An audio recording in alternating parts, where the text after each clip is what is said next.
All right, testing. Let's go. Let's go. Let's go. I think I'm all the way here. I think I'm ready to go. All right, hey, we here. Everybody, welcome to A2A Media. It's been a journey to get everything rolling. I finally got some reliable internet. Thank the Lord. I finally got some reliable internet. Because I was using, if you didn't know, I'm about to tell you. Um, I was using my phone hotspot for the longest time. Longest time I was using that to be able to have internet inside here. And so the previous stream, when you look on my YouTube channel, the previous one, that was all my phone's internet, and I'm in a garage trying to make everything happen. So it's surrounded by concrete. Internet connection really ain't good when you surround yourself around a whole bunch of rock. But anyways, um, hey, we here. We here. Finally live, finally doing it. Got my internet rolling. Looks like I have things where it needs to be at. Um, so I have a couple things I want to talk about. Make sure y'all can hear me. I have a couple things that I want to talk about. Uh, yeah. All right, there we go. So I'm looking at a couple things here. All right. Anyway, I have a couple things I want to deal with on this for the live session. Um, if y'all see that the camera's moving, it's because I have this AI tracker thing doing. So I have a couple things I want to discuss with y'all in regards to lay books. But before I get rolling, I do want to share this with you. So those of y'all who actually just seeing me for the first time, welcome to A2A Media. Right here, I discuss books, I discuss media, I primarily everything regarding or revolving around books. Same thing how you see how people deal with games and they do or sports or whatever the case is. I talk about books, whether it be fantasy, medieval, thriller, um, nonfiction, history, fiction. I deal with the genres with that. Things revolving around that. News revolving around it, which we're gonna hit on a couple of things that dropped, and some things I'm a little late to, but I still want to talk about it because it's my stream.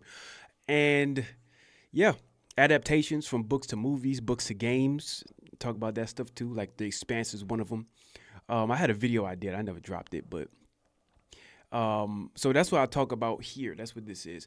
I also have some things I'm going to show you about how you can wind up helping to further along this podcast. So you see how I start now. I'm always have this like as a pin to be like, oh, hey, your your one of your first, because I have another one, but one of your first streams look like this versus how it look later. One of the ways that y'all can actually help to boost this thing up is right there. Make sure I look at my screen. Yep, right there. That's how you can help out. Buy me a coffee. And it should send an alert. It should send an alert when you actually do use this link here. I don't know if it will. But if I do see it, you will get a shout out. If not, if I miss it, I'm gonna try my best not to.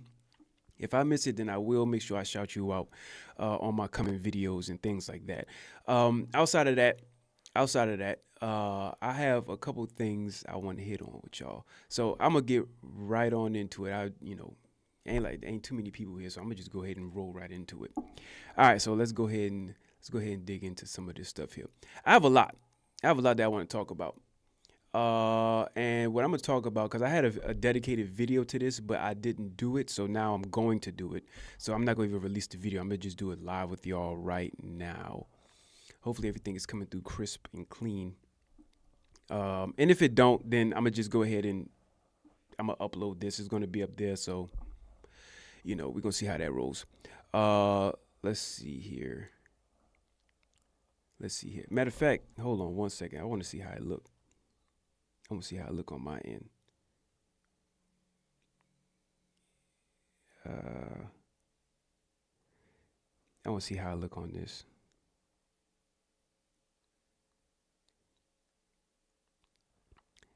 Yeah, it look like I'm loading. I'm seeing it right there. It look like I'm loading. I want to change the color too. Let me see. Get a. Yeah, I like that. Hello, wait. Y'all gonna experience every bit of this because it's my first time doing. Well, really one of them. But y'all gonna experience every bit of this. I like red. I'm gonna do red. Well, let me see blue again. I like red. Uh, yeah. All right. So hey, I'm gonna just go ahead and roll things out and just do this as I best I can. So let's go ahead and get it in, y'all. Um, so one of the things I want to talk about is this book conference that's coming up. There's this book conference that's coming up, and I want to discuss that real quick with y'all. Um, so every year there's a book conference. Every year there's a book conference, and one of the things that actually happens at the book conference is they start to talk about how they can better make a lot of their different novels and books and how they can be able to catch up to the times, because a lot of the authors that actually made a lot of these books, they never really used um they don't like AI. They feel like there's a hindrance to the creativity. They are scared of it, and it's gonna say a lot of it here. So let me go ahead and cue it up. Let me go ahead and cue it up for y'all so y'all can see what I'm talking about here. All right, hold on, hold on. Uh, I don't know why I'm having a big issue with this.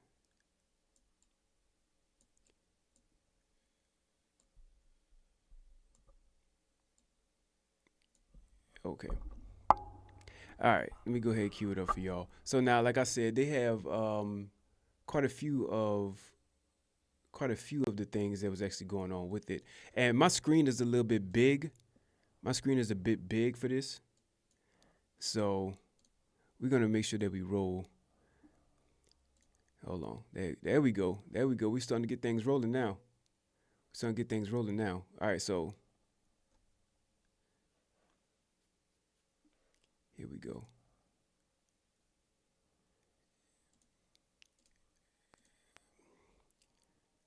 All right,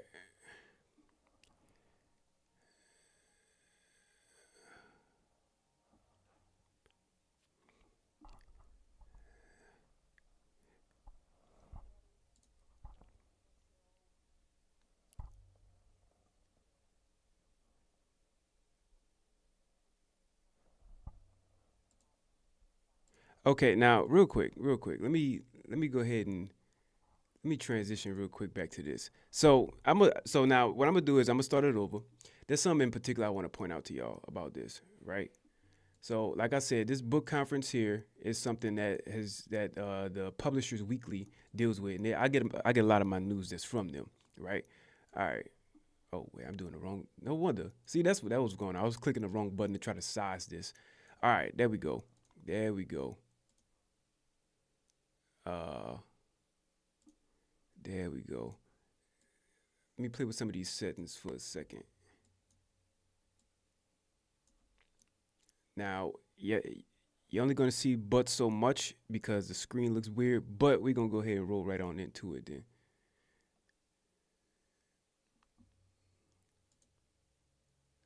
Oh, hey, so again, newbie. I just realized I have a different setting that's on here that's not it's not doing the whole picture in picture thing. Okay. All right, I see my issue. My picture in picture. It's all right. I'm gonna just go ahead and do it like this now and then fix it on the back end. So y'all could just hear me talk it. Uh well no, I'm gonna do it now while I'm live. I'm gonna fix this now while I'm live. So let's see here. Uh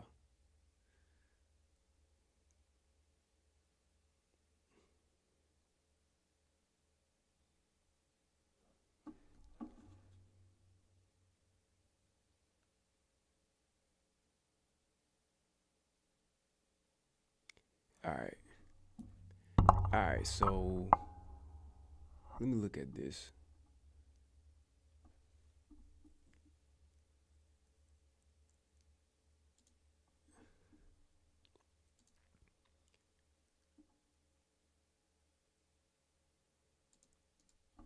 All right. Let's get rid of that right there. Let's add in.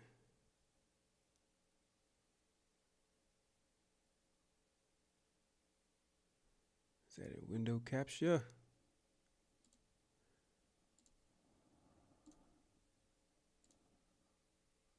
All right.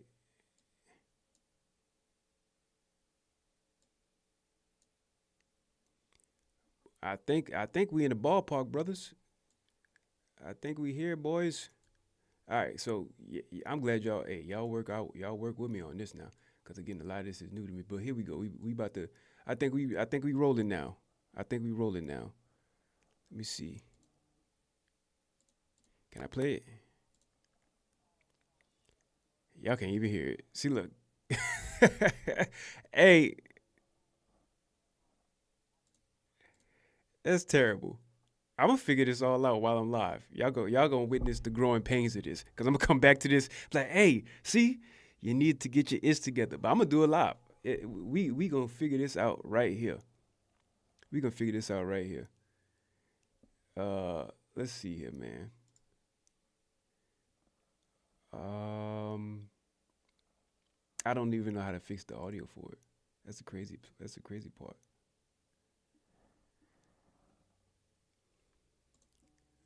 Let's see, audio input, right? I think I do input, right? I think I do input or output. No, no, no. Input, okay, and no, that's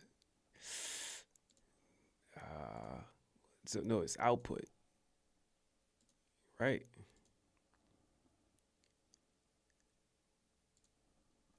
I don't know. I don't know, chat.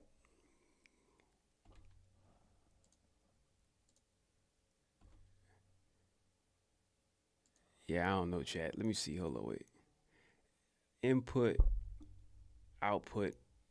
Y'all looking at me actually do this live here. So it is what it is. I don't even care. I don't give a damn. Output. I think it's output, right? Let's do output. I think that's what it is. It is what it is. I think it's output. So speaker, boom. Let me see if this is it. Let me play. Nah, that ain't it. That ain't it. Okay, I think I know what it was.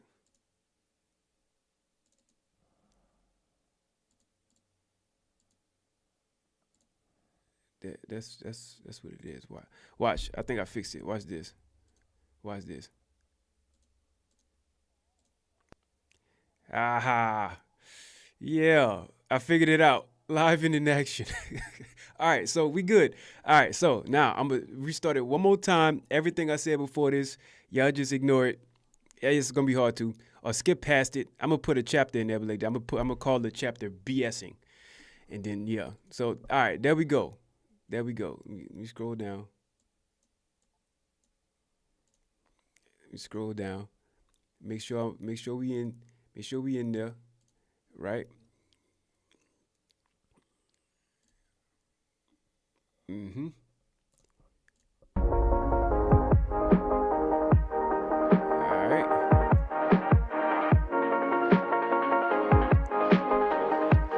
All right, let's see what we got.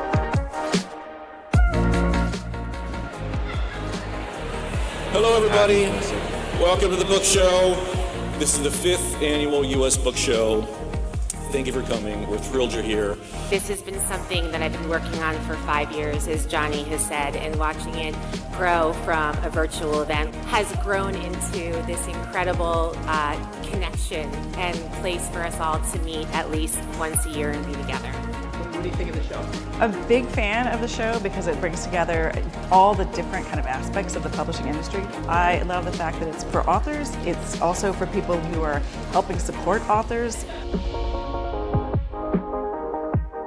Like always, this book show has been fantastic. The PW team throws an incredible U.S. book show. I'm in digital licensing, and AI issues is a big thing. All right, so you see that? So she said AI and AI issues are a big thing. So that part right there. Now, this is a video conferencing, not video. they had conference calls about this prior to. That's what this whole thing, this Publisher Weekly thing that they do in the book conference is, right? So their issue primarily started to come from when AI really took that boom in 2020. I want to say it was. That was a hell of a year. 2020. I think it was 2020. When it started to take that boom, that's when they started to have creative scare. Like if any of y'all remember when they had people that was scared, that was graphic artists, they were afraid that their jobs would be taken because of what AI was able to do. I remember when I first seen it, I was amazed at it. And so people were scared of what it was able to do. Well, lo and behold, one of the things that they started to, because they started this 5 years ago, and it's going to be in June. I'm a live stream the actual conference. If they have it live for people to watch, if they don't, then once it's done, then I'll just go ahead and talk about it there. But they were scared primarily because a lot of the stuff, a lot of the things or books that was coming out, they have a lot of books now that came out that AI had wrote. They felt like their creativity was being hindered because of that. And so they was like, okay, well, we need to do something about this. And so that's what she was talking about right there. And I have something else that well, matter of fact, no. Let me get it right now. Let me get it right now, actually. They have something real quick. Let me find it. Because I had it pulled up where the government actually stepped in on this. The government stepped in on this in regards to AI, right? Okay. Yes. Here it is. So now check this out, y'all. Check this out. So now I did a little thing now on AI. I'm using AI to explain the AI part. So on this right here, right? They have this is on Perplexity. So I had looked up, and I hope y'all can actually read and see this. I looked up something regarding the internet to see what the AI issues was with publishing and with writing. Now, they had a big shift since ChatGPT, like what you see right here, right? Let me see. Maybe y'all can see better. No, y'all good if I'm right there. So they had a big issue with ChatGPT. A lot of people was generating certain things and needing help to be able to transform, brainstorm, so on and so forth, to come out with a lot of their pieces, their books. A lot of people used it. So they had an issue with that. And then look, you start to see where it mentions the quality and crap flooding. So let's read that. It mentions about how major retailers have been hit with waves of AI-generated low-effort titles, especially on the Amazon KDP, which threatens to bury serious self-published authors under a pile of junk content. So a part of what she was talking about when she had brought up, I forget her name. I missed her name. I missed her name. I'm sorry if you actually wind up seeing this. So she wind up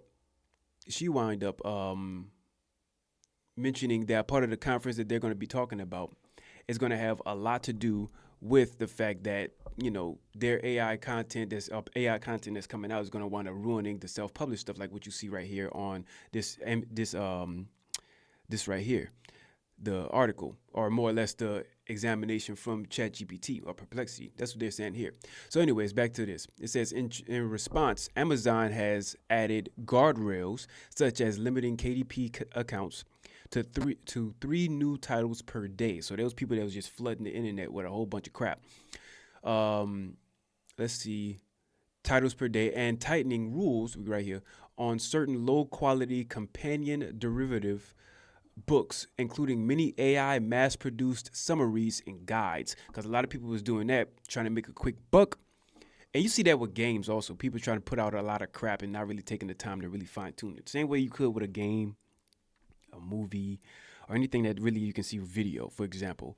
To make a polished product, it takes time to really put that, to make it. You want to paint a canvas. You want to paint an image inside of somebody's head when you're doing something like that. Books are real good at painting an image in your head without you seeing images, as long as you read it as is. AI, they use a lot of AI to mass produce a lot of words, and then they start to sell it, and they were scared about that. So that's when they start to see this whole copyright thing, copyright training and data lawsuits start to come up, right? Okay, now we're going to get back to that. But let's continue. The thing that I didn't know what to expect, but really blew me away this morning was hearing the talk from Ms. Givens about the Schomburg Center. Within the first 10 minutes, I felt like, okay, I'm in the place I'm supposed to be. I was supposed to get what I got today. So it's been wonderful so far. The terror of being a moderator is itself moderated very quickly when you are talking with 6 brilliant people about something that they're all really passionate about, which is developing this business's young people into forces for good in it, to change it, to move it, to shift it into something.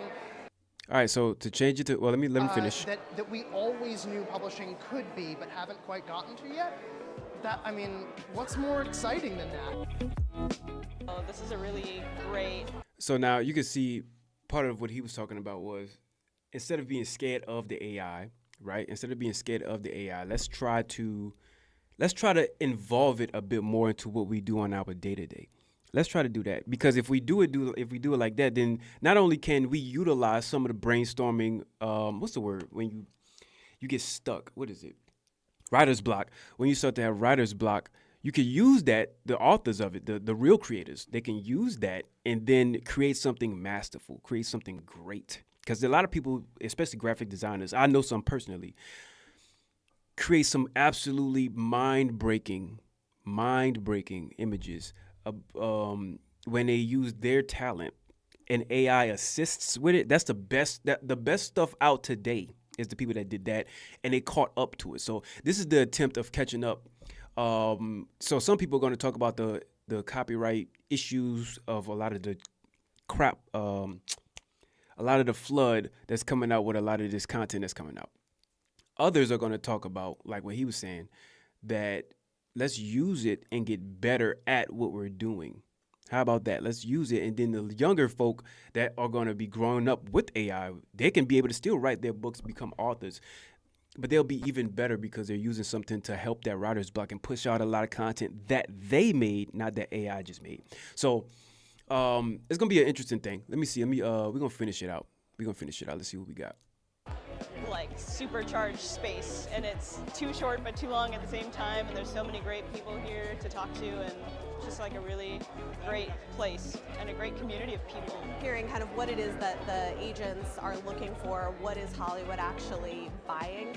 And the other thing they said that I thought was fascinating is that publishing isn't taking enough big swings and needs to be less risk averse, because a lot of the things that end up really being home runs and blowing up are things that are doing something a little bit different, a little unusual, that's not something be risky. Sure This is my second year at the US Book Show, and I think it's a great show. Like, it attracts a lot of different types of publishers, including more traditional publishers that a lot of the other shows don't attract. Lovely day in New York City, so yeah, it's been great. I think it's nice to see a more technology forward approach and a great crowd, and just excited for this in the industry. This book show is definitely a pearl. The majority of the participants of this venue are innovators, so they are looking forward, they want to see what is in the future. Thank you so much, guys, for this incredible event. Beautiful. All right, so I like that beat too. Might have to take that one. Hey, so good stuff. I definitely am going to cover that. So all of the points that they was making there and some of the things that I was inferring to, I definitely want to talk about that and reach out to it. So we're going to see what we got with that. Okay. So now I do want to go back. I mentioned the copyright thing, right? Now check this out. So I had pulled this up here. Watch this. Now, in regards to the government, you see how it mentions up there at the top, how the government scraps copyright exception as preferred option for AI training and win for creative industries. So this right here is kind of explained right around here. No, wait. No, I have some notes on it. Excuse me. I have some notes on it. So check this out. So now one of the things how it scraps, right, is, let me see, find my notes. Okay, so now listen to this. Now this is notes that I had to write down. I wrote it down on my computer. So as of March 2026, the UK government in particular, for example, right? The UK government has abandoned plans to introduce a broad AI training copyright exception. Following significant backlash from creative industries, the government previously considered a text and data mining, TDM, exception for commercial AI training, but has now scrapped this approach. Let me jump down. So, no. Opting to bolster protections for right holders and focus on licensing rather than blanket exceptions. So instead of blanket exceptions, let me read on to show you what this is talking about, because it's going to say it. So the key developments regarding AI training in UK copyright. No commercial exception means plans to allow AI developers to use copyrighted content without permission for commercial training were revoked after protests from artists and creators, says BBC. So they had some of this I had to copy over from different places because there was a lot of fishing I had to do. But they had protests that artists had because they felt like their jobs were being put under fire because of AI. So that commercial exception, that non-commercial exception, that's something that got put in. Now, this is in the UK. Whether it's going to come to the United States, I don't know, but this just happened in March, so last month. So now the opt-out abandoned. So the government has moved away from an opt-out model that would have let companies train AI on work without consent, right? Because certain work that you do for it to be trained on and things that'll get put out needed consent. They weren't using it because AI just does this workaround. You know how when you search stuff up, it finds things and then lets it use it, and then sometimes it doesn't give a link, and sometimes they belong to somebody else, for example. The current framework, let me see. Okay, no, that's it. That's all I wanted from that. Right? So, good stuff. All right. Okay, so that's that. Good stuff. Now, let's get on to this other thing that I have here for y'all. Right? So now that's that. That's dealing with the book conference now, right? So they have something, and I have some other stuff here with some reaction videos, like a playlist full of stuff. But now let me show y'all this here, right? Something that I saw, and I think you might enjoy this. So check this out. Real quick plug. I do, at the end of this whole thing, I'm gonna show y'all I had created something I want to show y'all. So at the end of it all, I'm gonna show y'all something that I had made.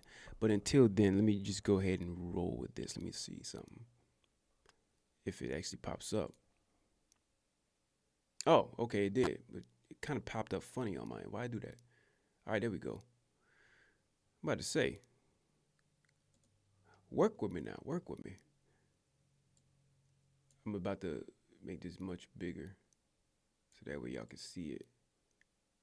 Because I noticed that the ChatGPT one or the Perplexity one wasn't as big. All right.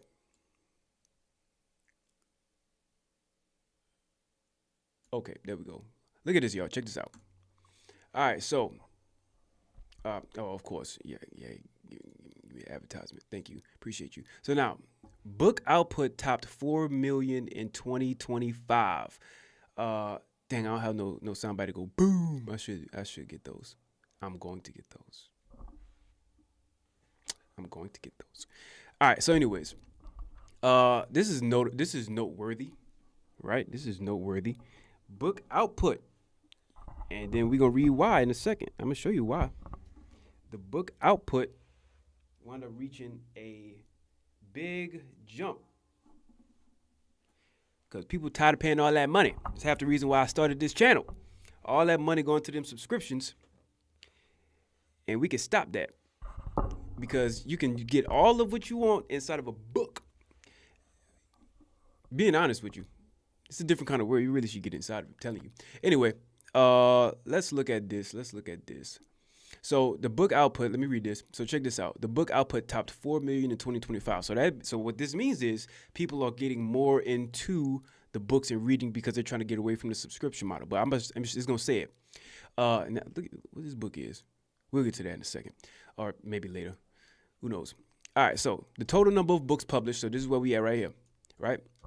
Total number of books published in the U.S. in 2025 with ISBN numbers jumped 32.5% over 2024. So I'm assuming, based off of the stuff and the titles that I've seen that are going to come out, it's going to get even bigger. So, and I'm gonna push it. to more than 4 million books, according to statistics compiled by Bowker. I don't know. The increase was led by self-published works, not AI, self-published. So so check that out. That's interesting, right? It was about self-published works. So check that out. You know what's interesting about that? So we just looked at the conference that's going to be coming out, and the concern is how, or was, still kind of is to some people, how AI is going to take over, per se, right? And take a lot of their jobs, which at first it did. That's why you saw a whole bunch of slop getting put out there, a whole bunch of this, whole bunch of that.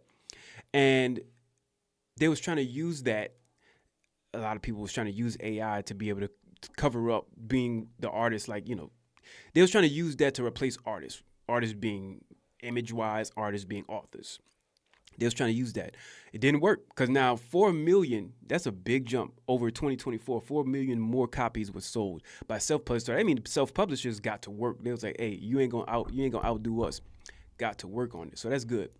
That's good. So back to it. Now it says, let's see. So that means, okay, right here. The increase was led by self-published works for which the number of print and ebooks, including those without BI or BISAC codes, soared 38.7% to more than 3.5 million from the 2.5 million in 2024. The number of traditionally published books released in 2025 rose 6.6% to 642,242 from 602,428 in 2024. That's good. That's big. That total includes another big number, 310,000, that were released with BISAC codes, properly released, in other words, which are used to help classify the categories where books belong, right? So there was a much smaller discrepancy among self-published books, suggesting that self-published authors have recognized the importance of using BISAC for discovery purposes. So those who actually do self-publishing, they realize that they need a BISAC, which helps place where the books go, the categories. And they was like, okay, well, we need that so it can be proper marketing. And it actually has some backing with it, some strong backing. So Andrew Kovacs, product marketing managers for Bowker, offered a number of possible factors driving the rebound of self-published books in 2025, which had fallen in 2024 from 2023 levels. So it just went up year by year. He posited, am I looking at that right? He posited that one reason for the increase is the growing availability and adoption of new tools in the author community, aka AI. That's what it is. Writer's block, help fill in the gap, so on and so forth. A lot more people are reading. That's good. Because a lot of stuff that you watch on Netflix, HBO Max, Disney Plus, what else? All of the other little funky ones, right? All of the other ones. A lot of stuff that you read on there, they have a lot, or not read, watch on there. They have a lot of those they got from books. So a lot of the things that they had got from books, they put on the TV. They wound up messing it up though. Like I had did a video on my channel regarding The Hobbit, and man, the book, I always used to hear that too. The book is way better. The book is way better than, it's way better than the movies. That's my opinion. It's way better than the movies. Cause I you know how you know when you into something, you know how when you know you into a book, when you can just like sit back, for example, right? You just sit back and you get comfortable and you get your favorite drink, right? I like usually getting coffee, or I get some wine if I wanted that or something, right? You get that, and then you just get involved with the atmosphere of the book that it has. And I like to do it, usually how I like to do my books is I like to get the actual book, the hard copy, right? And I like to get the audio book. Like, for example, I have a book here. Hold on, because it's behind me. I'm gonna have a bookshelf right here in a second. I'm gonna build one right there. But I have a book called The Fourth Wing. Hold on. So, right, I have a book called The Fourth Wing by Rebecca Yarros. Now, this book went platinum. You don't usually use that term, boy. But now, I do a lot.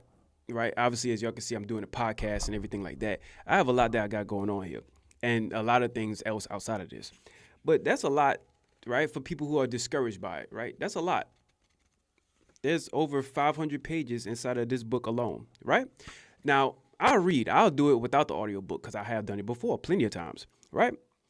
But I like to think of it like this to say why I actually went further, because audiobooks also is in this. It just didn't include inside the stats. I like to see what's the atmosphere that they're trying to create for the book that they wrote. What's the atmosphere for it? And so the voice actor that they chose to read it, maybe if they have because some audiobooks, not all, some audiobooks actually have the music behind the scene in it. I want to see what is the atmosphere you want us to see out of what you wrote. And so I get the audiobook with it. And you just get involved with it, man. I'm telling you. Those of y'all who don't do it, jump on board with this extra 4 million, you know. But I want to keep on reading on. I want to keep on reading on with this. Right? So let's go down a little bit. Okay, that's the numbers. It's not a long read at all. So right here, this is where we at. The fact that every aspect of the publishing process, once available only through traditional publishers, can now be obtained from a self-publishing service providers at a comparable level of quality, right, is likely the key driver in lifting output, Kovacs says, which is good. That means a lot of people that wanted to do book practice, like they want to actually have their own book and then for it to really get out there, they have the opportunity even more so now because self-publishing is that much bigger. It's almost similar to how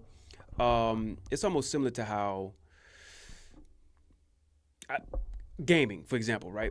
Watch this. Like gaming, IGN, I guess Kotaku, a lot of these other ones, I forget them. Something Weekly, I forget the name of it. But anyways, those of you who play games a lot, y'all know what I'm talking about. They were like the main sources of how you'd get your news about games, whether it be reviews, any kind of critiques or whatever the case is. It would always come from those main ones. Over time, especially because they always had podcasters, but especially 2020 and afterward, a lot of podcasters really start to put belt to ass regarding those publishers by putting out their own content, and people want to get that real feel from a person and then get that out instead. So that is similar to what I'm seeing here, how they have main publishers who was able to put your stuff out. But now you're starting to see a lot of self-publishers come out and put their own things out, which I know, again, a couple of authors, and they put their own stuff out, and it's doing phenomenal. It's doing great. It's doing well. So that right there is, another indication, even in this world of publishing books, just like how they have the world of those who play games, the world of those who only talk about the movies, so on and so forth. That shows that that's a positive. That's a good thing. That means people always want to do it. They now are going to have the chance to do it. That's good. So right here. These new tools, Kovacs continue, help authors not only write and publish books, but distribute and market them as well. And in time, I'll also help with that as well. And again, the app I'm going to show y'all later. And the ease to publish the same title in different formats, be it hardcover, paperback, or ebook, all of which require a unique ISBN, is another reason for the increase in the number of books published, Kovacs said. The most popular genres of self-published titles, the vast majority of which are published as ebooks, remain generally consistent.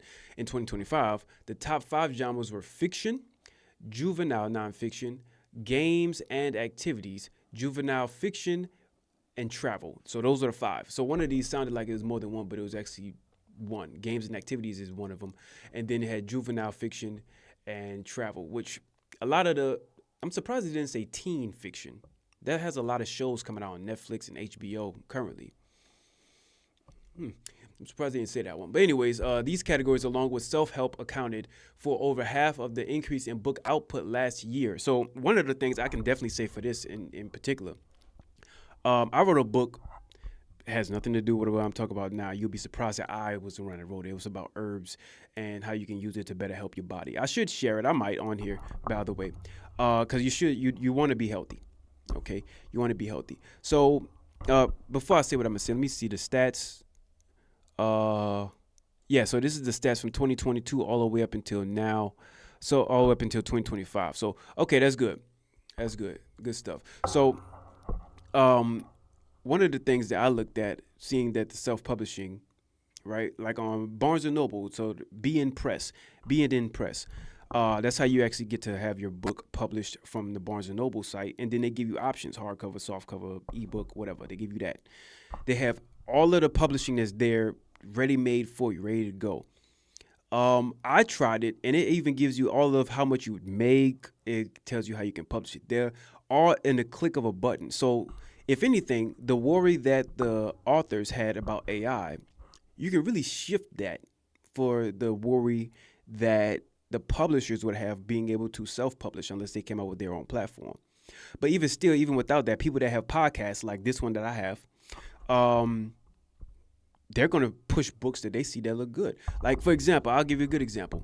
On the one that's here, right, this looks good. I don't know what this is. That looks good. The Fall of Radiance. What is this? Probably shouldn't click ads on the site like this, right? Would I get a virus? Legends aren't supposed to be real. Fall of Radiance. I want to see it. Okay, Fall of Radiance. Now, this is just an example. Blake Arthur Peel. Is he known? Let me see. Hold on, wait. Just to be an example to what we just read. Blake Arthur Peel. Let me look. I want to see if this guy is actually is known, for example, because he might be self-published. Maybe not, because he probably actually said it on there. I may have missed it. It's all good. Blake Arthur. That was his name? Yeah, Arthur. Okay. Peel. Okay. Okay, white guy. He does fantasy books. Oh, he has a couple of books. I never really read his stuff. All right. He's a fantasy author. I never read his stuff. Okay, Doombringers. I did hear about Doombringers. Okay. All right. So he's known. This guy's known. But we could actually look at this. Decline. Thank you. So it says the barrier between worlds is broken. Only he knows the truth. Experience the beginning of a thrilling epic fantasy series in Ranger's Oath, where friendship fights failure and the monsters thought to be only legends. That looks dope. That looks fire. I think I might look into that right there. And I actually got points on my Amazon account to where I can actually get the audio book just with a click of a button. All right, bet. Yeah, that looks dope. I might actually try that out. Okay, good. Yeah, I might actually try that out. So if y'all actually want to see that, thumbs up. If y'all want to see that, because I'm down for doing that. That looks pretty good. Okay. All right. So there's that, right? So that was one of the news that I had saw. That books are starting to get sold a lot more, right? There is something else that I want to do. I'm gonna keep that tab right there just for me, because I do wanna see what's up with that thing. Fall of Radiance. I do want to see what's up with that.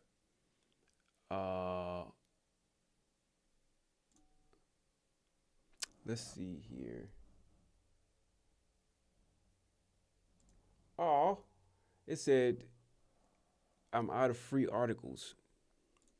Dang. See, look. Apparently I use it. I was able to use it for a while without doing. Okay, so I guess I have to sign up, because I need to show y'all this.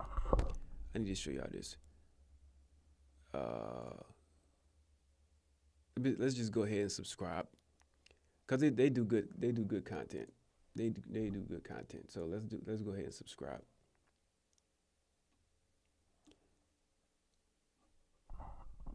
Oh snap! And they actually have more things for me to pick for. Y'all about to get the good stuff. Y'all about to get the good stuff. I didn't know. Okay. Okay, so check this out. Let me close that out. Look at this. So now, here's something else. In the book space, it mentions, he's definitely not, I just thought about it, he's definitely not like a self-published, because this is all over the place. It has a little assy look. Yeah, he got money. Anyways, B&T makes surprise Chapter 11 filing. So let's read what that is, right? Baker and Taylor, that's who B&T is, right?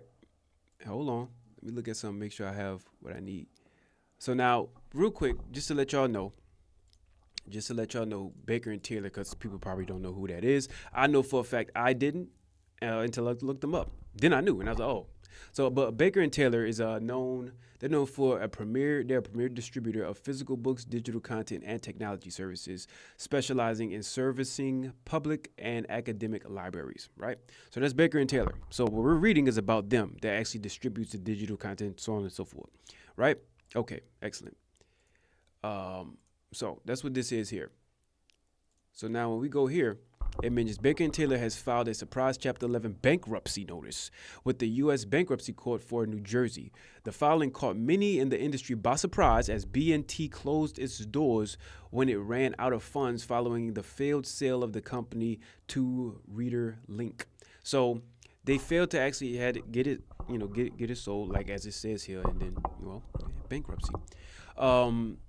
Which I think also goes back into the part of self-publishing kind of affects this also. Just saying. That's why the authors, y'all shouldn't be concerned as much, nowhere near as much. Y'all actually have tools to help y'all do it by yourself. The companies are the ones that really should be somewhat scared. So check this out.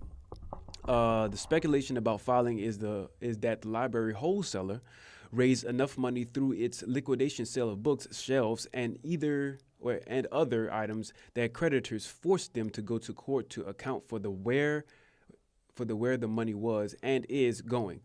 While it is assumed that most of the funds raised went to the banks and secured creditors, the filing says there is still money available to pay unsecured creditors. So little funny business happening with the money and the funds in behind the company. It wound up catching up to them. They try to sell it so that way they can get. You see the same thing. This same story. You see a similar trend with this kind of stuff with movie industries and not producers. The company name, the publishers for movies, gaming companies. You see this same outline all here. You see the same thing over and over. And that's why I'm glad they have self-publishers. They ain't really got to worry about companies backing them, even if it's academic books and whatnot. You ain't got to worry about that no more. So I don't want to talk about that much more. But B&T, they were known. They wound up having to file for bankruptcy. And if this continues, I'll follow it. But if this continues, then they might wind up going out of business completely. Because I didn't see that they were. They just filed for bankruptcy. And companies do it often, especially if their books ain't right. They need to rebalance completely from damn near scratch. They might need to fix something with their credit, which their credit might get hit decently with that. But I don't know. Maybe they got the plug and they can work something out. So who knows? We'll see. I'll follow it and we'll see what happens with that. Okay. All right. So real quick, something about it. Well, no, hold on, wait. I'm seeing something in my notes. I think I missed something on there. Let me see. Largest creditors, player significant sums. Hold on. Let's see. I don't think I did. I think I was just writing stuff. Okay. I don't think I missed anything. All right. Well, anyways, I don't think I missed anything. There's something that I did want to make mention of. They have. I wanted to say there was like a video that I wanted to watch. There's a video I want to watch on this. So, and I don't see it. Oh my gosh. Hold on, wait. I gotta find this video. Because it had something in regards to like the books being sold, like the 4 million extra that start to go into it. There's a reason behind some of this, and I want to react to that. So, hold on. I'm gonna find this. I'm gonna find this. Let me go to my history. gives me a second.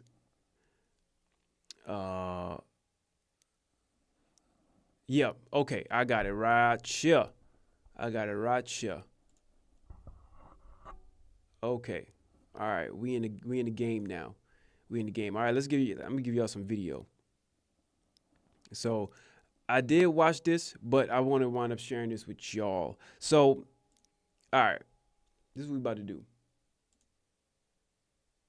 Let me go ahead and move this over. Make sure everything's situated. Okay, this is what we about to do. All right. We about to react to this video, and it had something that had came out. It was a while ago, but I think it's worth looking at now. So subscriptions are ruining our lives. Here's why they're everywhere now. Now this is about his YouTube channel called, what's it say, A More Perfect Union. So now this right here, I want to look at in tandem with the news that I shared with you about how books are starting to be on the rise in sales. So not only are people publishing them more, but they want to be able to escape the pricing model of subscriptions. Like, for example, YouTube just went up. I had got the notification yesterday. I want to say it was yesterday that in May it's going to go from $18.99 to $20.99. So $2. It's going up $2. And it went up before to $18.99 not long ago. I forget when. It felt like it wasn't long ago. And so now it's going to keep on rising and rising, which to where now you're going to have to get rid of all your subscriptions. The companies are, they're going to wind up going out of business for that. That's why, again, things like this podcast, like what I'm doing here, read more, because a lot of the stuff, and I'm encouraging a lot of y'all to go ahead and make your own stuff. Make your own things, because the imagination of the human mind is amazing. It's something else. It can be very evil too. But making books to be able to do this, we should all encourage to do that. So anyways, I want to look at this video here. That's what I keep on looking at over here. I want to look at this. I'm about to go full screen. I'm going to try not to. Now, it's a long one. Get your snacks. So here we go. Let's look at this. Oh, wait. I have an ad. So let me wait for the ad to play out. I don't want to show y'all the ad. No. Let's see. All right. There we go. Printer. It was an HP. It seemed fine, and I went to print like a packing label or something, and it just wouldn't print at all. And I couldn't. There's no message on my computer that was explaining it. And the ink is completely full. I replaced it like last week. And the reason it's not printing says payment method needs updating. Cannot print with the installed cartridge. Look at that. Cannot print with installed HP Instant Ink cartridge. It is payment method needs update. That's trash. You can't even print your stuff without a subscription to print your own. I hope I said that right, but you know what I'm saying. You have to subscribe. Just to print your own stuff. It's crazy. Play on. As you can see, this page is printed fine. That's infuriating. Yeah, I would be so mad if I'm trying to print something out and my printer is keeps printing out a page that says I can't print. I won't print. I won't print, exactly. Maggie's brand new printer had been working normally for 6 months before it suddenly refused to print. She did some digging and realized HP had enrolled her in their ink subscription service called Instant Ink. Get ready to ink differently with HP Instant Ink. Your printer anticipates when you're low and sends you the right ink right on time. Those of y'all who don't know, Instant Ink is one of those things pretty much this. You subscribe to get your printer services Wi-Fi, and then you get to do X, Y, and Z. And no. I think I'm talking about a separate one. Instant Ink, you wind up getting your ink mailed to you and so on and so forth. But anyways, it's about to say it. I probably messed it up, because they have a lot of different subscriptions regarding printers. So I may have mixed two of them together. Excuse me. Let me just go back. I'm sorry. In their ink subscription service called Instant Ink. Get ready to ink differently with HP Instant Ink. Your printer anticipates when you're low and sends you the right ink right on time for less. But Maggie's printer still had ink in it when it stopped working. It turns out that when your Instant Ink subscription expires, or if you cancel it, HP remotely kills your cartridges. Now, you might be wondering, why is it you talking about this when the main thing you usually talk about is books? Well, you need ink to print. Anyway, this is home-based stuff. You ain't gonna really print your whole book out at home like that. Some people do. But why would you bring this up, Abraham, when the whole thing that you gotta talk about is books? Well, people are going to books because of small things like this, right? Subscriptions. That's the topic. That's the big topic. Subscriptions. But this is crap. That's wild. That's wild. That's when I started Googling Especially for those of you who actually have to print a lot. It's crazy. Don't get HP. And figuring out like I don't know. Maybe that might work for you. I don't know. I'm not gonna say that. Maybe that might actually work for you. But anyways, let's play on. That's a problem other people were having. The ink that you paid $122 some for, that's in your printer right now, you can't use that. I have 2 full cartridges that I don't have access to because I canceled HP's Instant Ink monthly service that they want to fuck everybody with. Subscriptions are so annoying, and they're everywhere these days. There are monthly fees to watch movies, listen to music, shop, play video games, water your plants, use your sewing machine, brush your teeth, turn on your lights, open your garage door, start up your car, use your fridge, your toaster, your water bottle. There's so many subscriptions you probably didn't notice that we made up 3 of these. And I bet you can't guess which ones. It's these 3. Buying an expensive physical thing and then also... I want to go back to that. Hold on. Go ahead. There's so many subscriptions you probably didn't notice that we made up 3 of these. See, look. And I bet you can't guess which ones. It's so many subscriptions, didn't even know they made up 3 of them. So everything she said, you like, damn, you have all of that. That's bad. That means that they have so many. You be like, oh, well, it probably is real. Yeah, that's probably real. No, not all, but that's the problem though. If you kind of see what I'm saying. Go ahead. These 3. Buying an expensive physical thing and then also having to keep paying for something every month. So it's kind of like frustrating. After talking to Mackie, I started looking into all the ways that companies make us pay endlessly to keep using the stuff we already own. Over the past 10 years, businesses using the subscription model have been growing almost 4 times faster than traditional companies. Like most people, I thought subscriptions were just an annoying and frustrating cash grab by greedy corporations. And they are. But we're losing more than money. Subscriptions are actually changing our relationship to the stuff we use and rely on every day in a kind of dangerous way. In a kind of dangerous way. Hey, you know what's crazy? Look, you see how this ad just came up? You know why? Because I didn't subscribe to YouTube. Perfect example, perfect timing. I didn't subscribe to YouTube to do the premium. I have a subscription for my own personal uses, but me not subscribing, then it comes up with stuff like this. Go ahead, I'll just let it play out.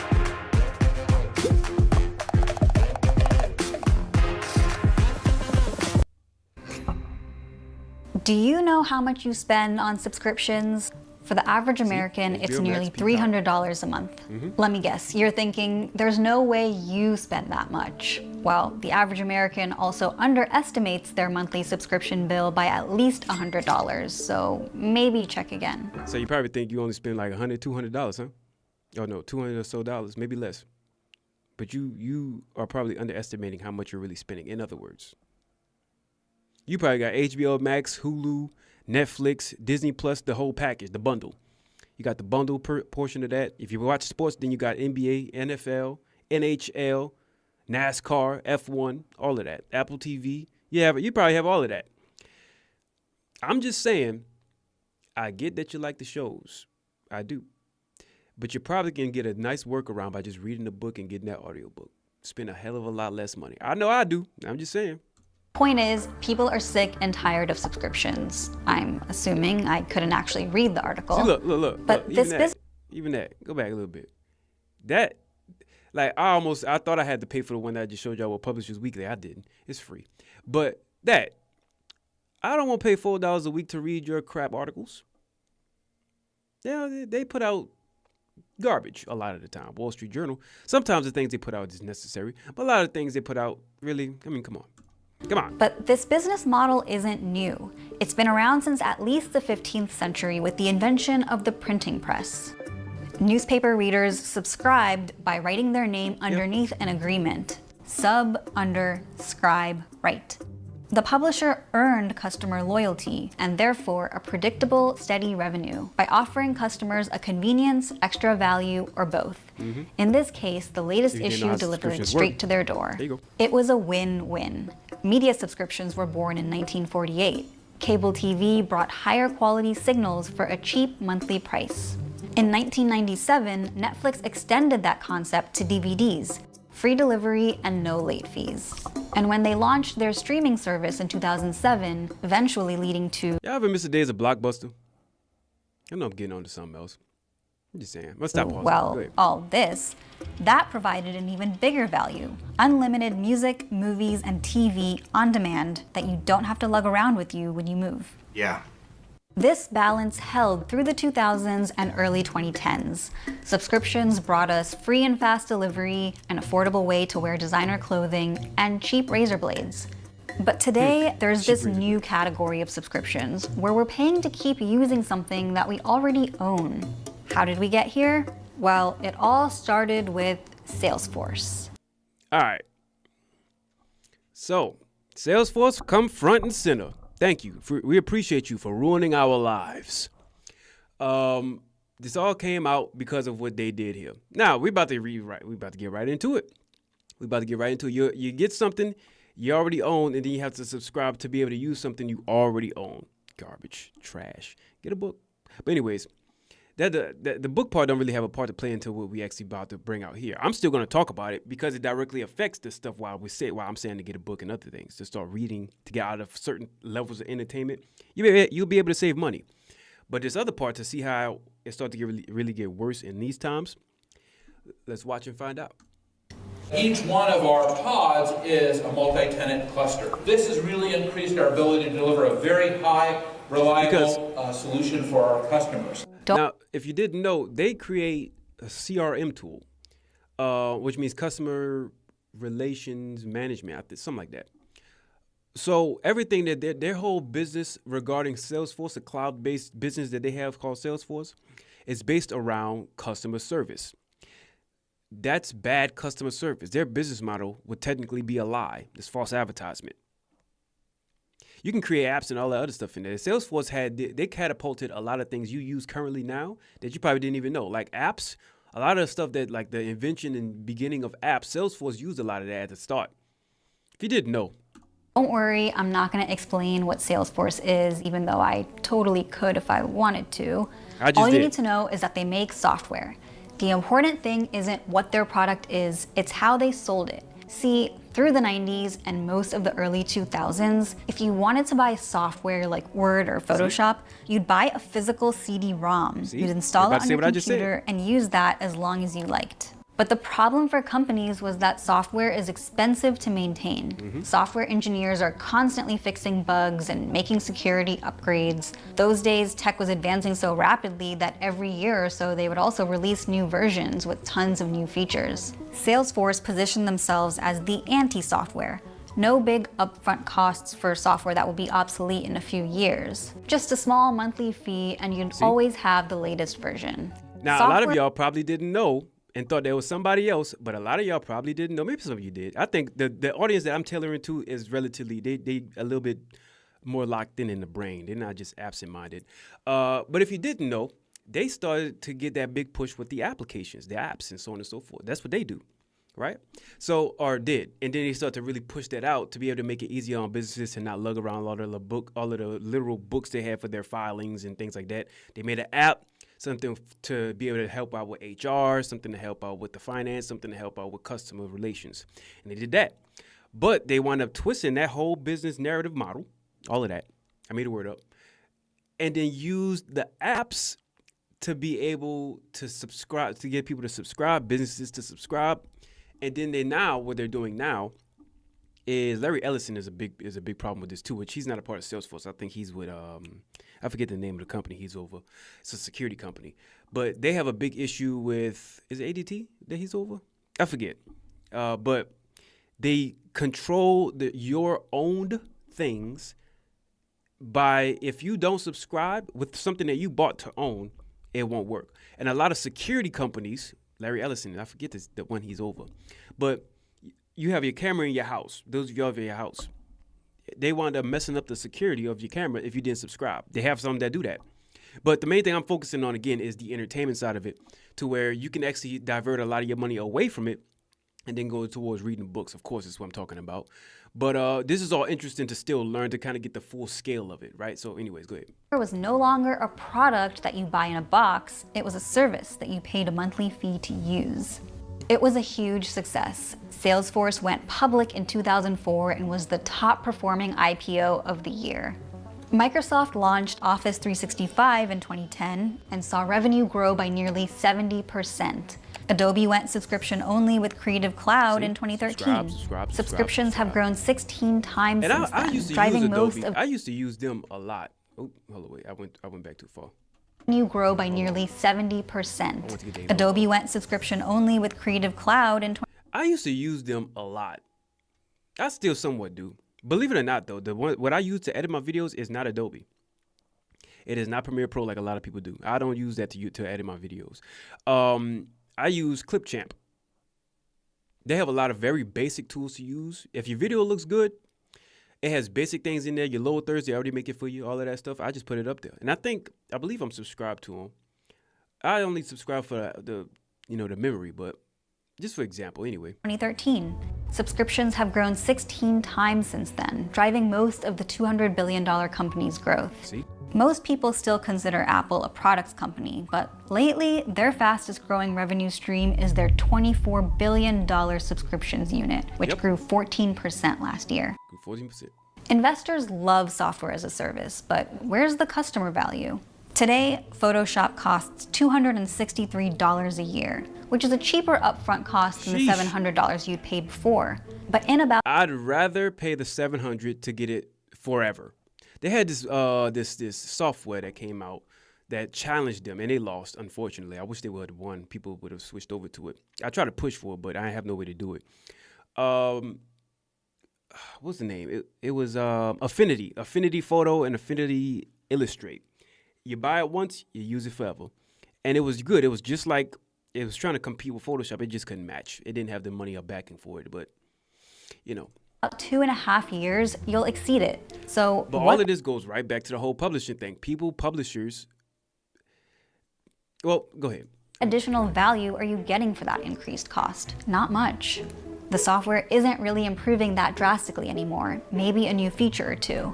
Word also hasn't evolved that much since 2006, except for a few stylistic changes. Yes. Oh, what happened to my video? There we go. Oh, look, more ads. Starting from scratch is scary. Monday.com gives you. I'll get the Premiere. Over time, companies have seen this as a new way to squeeze a little bit of extra money out of consumers. Then subscriptions crawled out of our screens into our physical stuff and became almost unavoidable.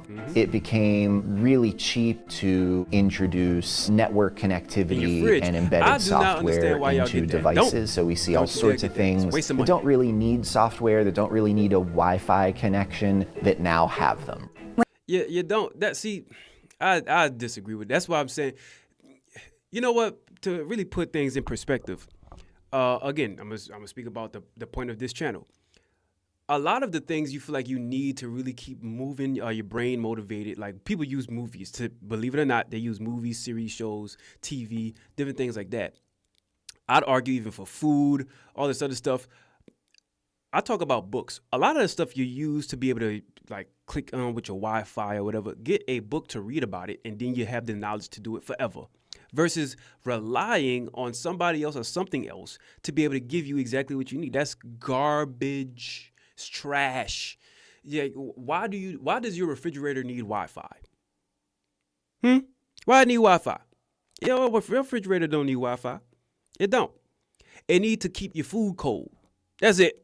That's all it need to do. It needs to preserve your food. Why does your garbage can need Wi-Fi? It don't. It needs to store your trash. Okay? Why? You understand what I'm talking about? Why does you need any of that stuff? I'm just saying. And I have a limited amount of things that I subscribe to. One of the things being YouTube, because as you see, I use it for this. Which this one I'm gonna subscribe to this one. Let's say I don't have all of the subscriptions for movies. I have Prime because obviously, right? You need Prime for the things that you order in. And I think it's together, Prime and Prime Video. Maybe I'm wrong. But Apple TV, HBO Max. That's it. HBO Max has Game of Thrones. I'm a big fan of Game of Thrones. Apple TV has Invasion, Silo, which the books I had read for Silo, fire. What was that? Silo, couple shows that's on there, right? And HBO Max, Apple TV, and then Prime. Well, I already told you why Prime. So anyway. When manufacturers advertise smart products, the software is a selling point.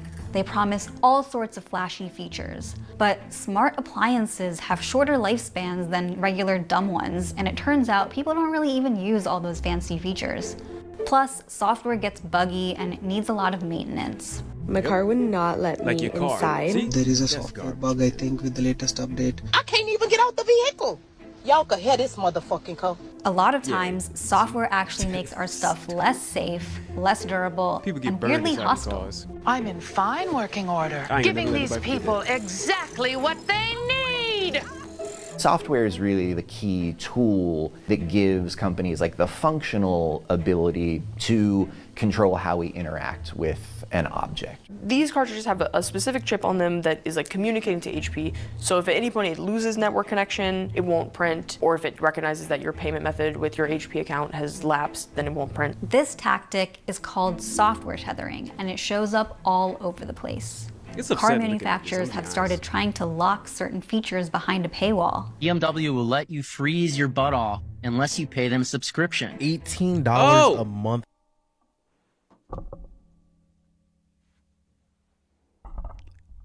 They're gonna have you freeze.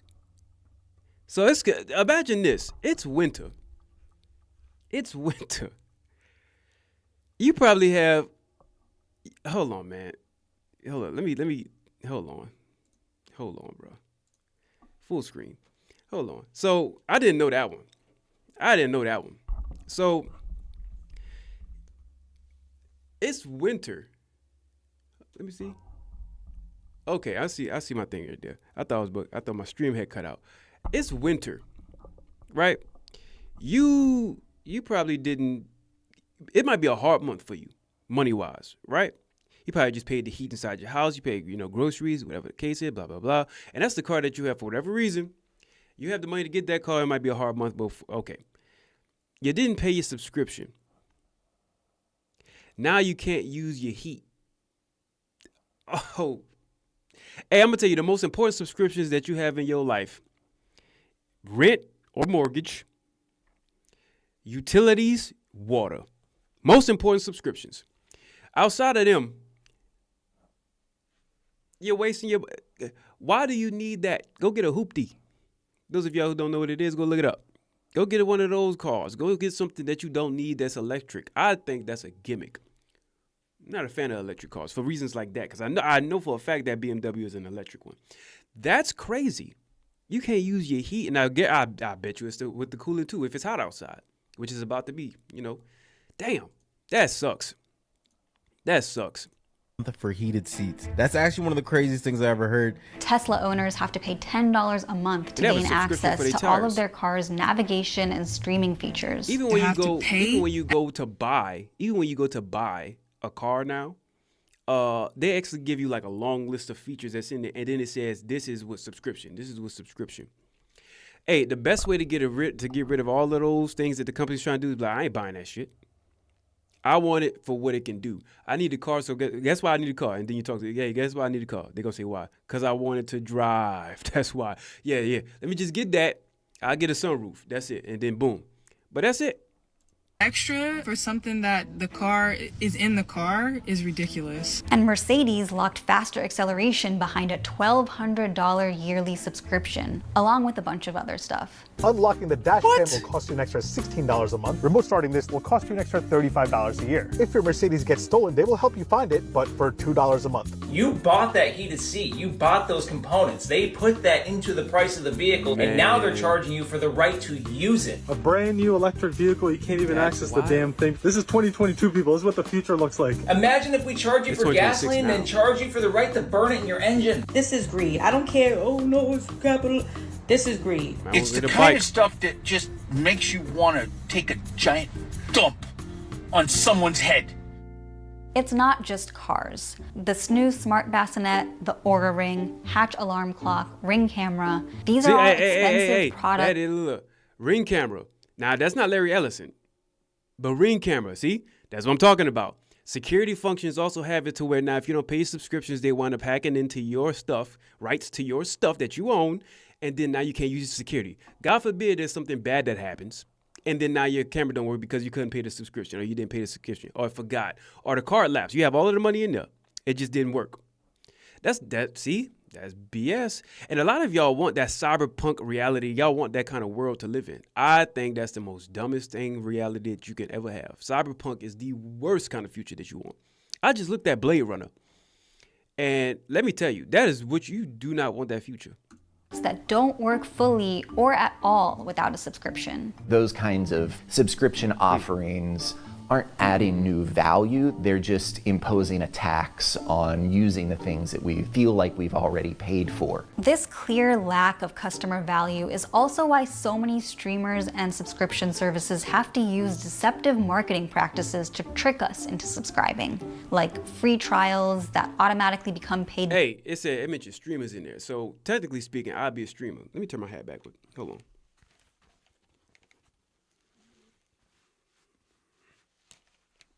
Okay, so technically speaking, I'd be a streamer because I'm streaming now. It says streamers. What did they say again? Say it again. Why so many streamers and subscription services have to use deceptive marketing practices. Deceptive marketing. Don't ever worry about me being deceptive toward you. I have a strict code that I follow by called the Bible. Okay. That's called sin. I have people that correct my ass if I wind up doing something that's out of practice. I can't do that. I can't, because that's sinful. So if you want to donate, I appreciate the donation. That helps the channel grow. I thank you. And if on your own accord you want to, because I do have a button on my Buy Me a Coffee thing that says either to subscribe or donate monthly, whatnot.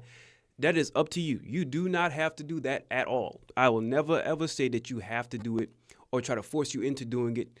Of course, the money helps to grow it, grow the channel to go even further places that I'd go, libraries I visit, conferences that I'll go to. And I'm taking all of that and I'm taking y'all with me. Once I get to that point, God willing, I'll take all of y'all with me and then video camera that thing so y'all can come and enjoy the experience without the need of having a blocked wall. Like, you know how some YouTube channels, they have a wall in between the members and y'all all gonna see it.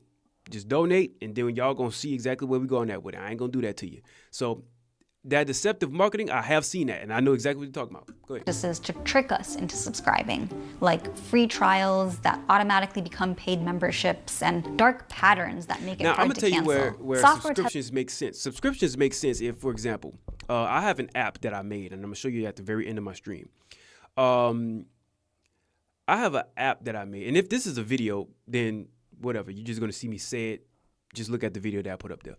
I have an app that I made that you can use the app as much as you'd like for listings and different things like that. However, to get the business side of it, the analytics, the different tool updates, the so on and so forth, then yes, you would need to subscribe because I need to make sure that I have the right amount of money to be able to make my software applicable, usable, because it takes a lot to code and it costs money to actually add certain features or not take away, but add features in it to make it run properly. All of it getting pushed back into the app to do that to where it can work for you. Yes, you're going to need money to do that. Money does help make things work. What's the problem, though, is what she's talking about, and other people, is when you use the money that people subscribe for, which they can do that, but you use it for something that they own, or you tell people to subscribe to something and then not deliver on your end of the bargain. That's a big ass problem. And everything becomes a pay dollar, like you have to pay for it. Nope.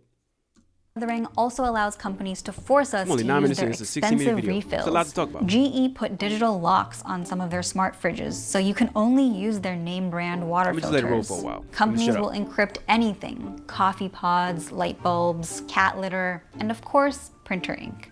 All so that we're forced to keep spending money with them. HP Instant Ink takes this strategy to the next level. They charge you based on how many pages you want to print, not how much ink you'll use. Maggie thought an ink subscription meant new ink cartridges on demand like Dollar Shave Club, but Instant Ink is more like a streaming service. Maggie doesn't own her cartridges any more than you own the movies on Netflix.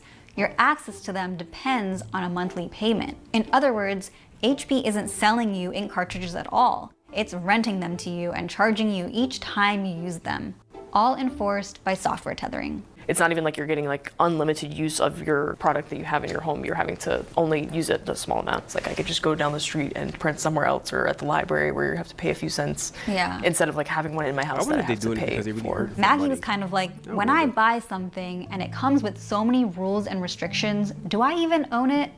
That's a tricky question. We're gonna come back to that. Subscription companies don't care how shitty our experience is as long as they make a profit. They'll even kill their own products if that's what it takes. A few years ago, Nest was making a home automation hub called the Revolve. And one day they decided that they just didn't want to support this device anymore. And so they sent out an email to everybody that bought one of these things for $300, whatever it was, and said, hey, on May 24th, this thing just doesn't work anymore. We're turning them off. Spotify did the same thing with their $90 device Car Thing less than 2 years after it went on the market, as did Juicero with its $400 juicer. And earlier this year, the electric car company Fisker filed for bankruptcy, which has left thousands of people who bought that car wondering if they'll still be able to drive it when the servers go down, or if they now own the world's most expensive paperweight. In a world where your device isn't dependent on the servers that the manufacturer is maintaining, that's fine, right? If my toaster that I bought in 1995, if the company goes out of business, the toaster still works. Exactly. Today, that is just not true anymore. If you're a good coder, you might be able to figure out how to keep your bricked Juicero or Fisker running anyway. But you'd have to bypass the company's software restrictions, which is illegal under Section 1201 of the Digital Millennium Copyright Act, or... I didn't know such thing. Like, I feel like I should know that things like this exist. Damn. DMCA. They go out of business. Damn. The DMCA was passed in 1998 to prevent piracy. No, the other piracy. Oh, I remember that. I remember that. I remember that freaking commercial. God, what is that? Such a point. I remember that. Oh my God, that's such nostalgia. That used to be when I had the VCR. That used to be at the beginning of almost every movie. Oh, I remember this. Oh my God, nostalgia. And applies to anything with a computer in it. In 1998, that meant like a DVD. But in 2024, that's almost everything we own. And companies use copyright as the legal covering to lock us out of our own stuff. There are exceptions for law enforcement and research, but not for someone who bought a $60,000 car, or for Maggie. Yikes. If I don't want to continue with Instant Ink, the ink cartridges are pretty much wasted. It's not like you can unsubscribe and keep using the ink. Maggie's only option now is to buy new cartridges, official HP ones, of course. I think the printer cost like $85, and then the new ink from HP is like $35 or $40. You know what's crazy? I just remember something. I used to work at Staples. It's just dawned on me. I used to work at Staples, and I used to sell this. I was very unknowledgeable at the time. Looking at it and looking back at it now, damn. Well, I done got some people inside a mix-up. I was like, oh, yeah, it works. It's just that and the third. It's a cheap way to get your ink. They want you to set, man, that's crazy. I'm going to loop back to the book thing. We're gonna get through this. Ink refill. And that's exactly what HP intended. The CEO freely admits this. Our goal was to reduce the number of what we call unprofitable customers, because every time a customer buys a printer, it's an investment for us. And if this customer doesn't print enough or doesn't use our supplies, it's a bad investment. They're bad customers anyway if they're not using HP cartridges, because you haven't made any money on them yet. Exactly.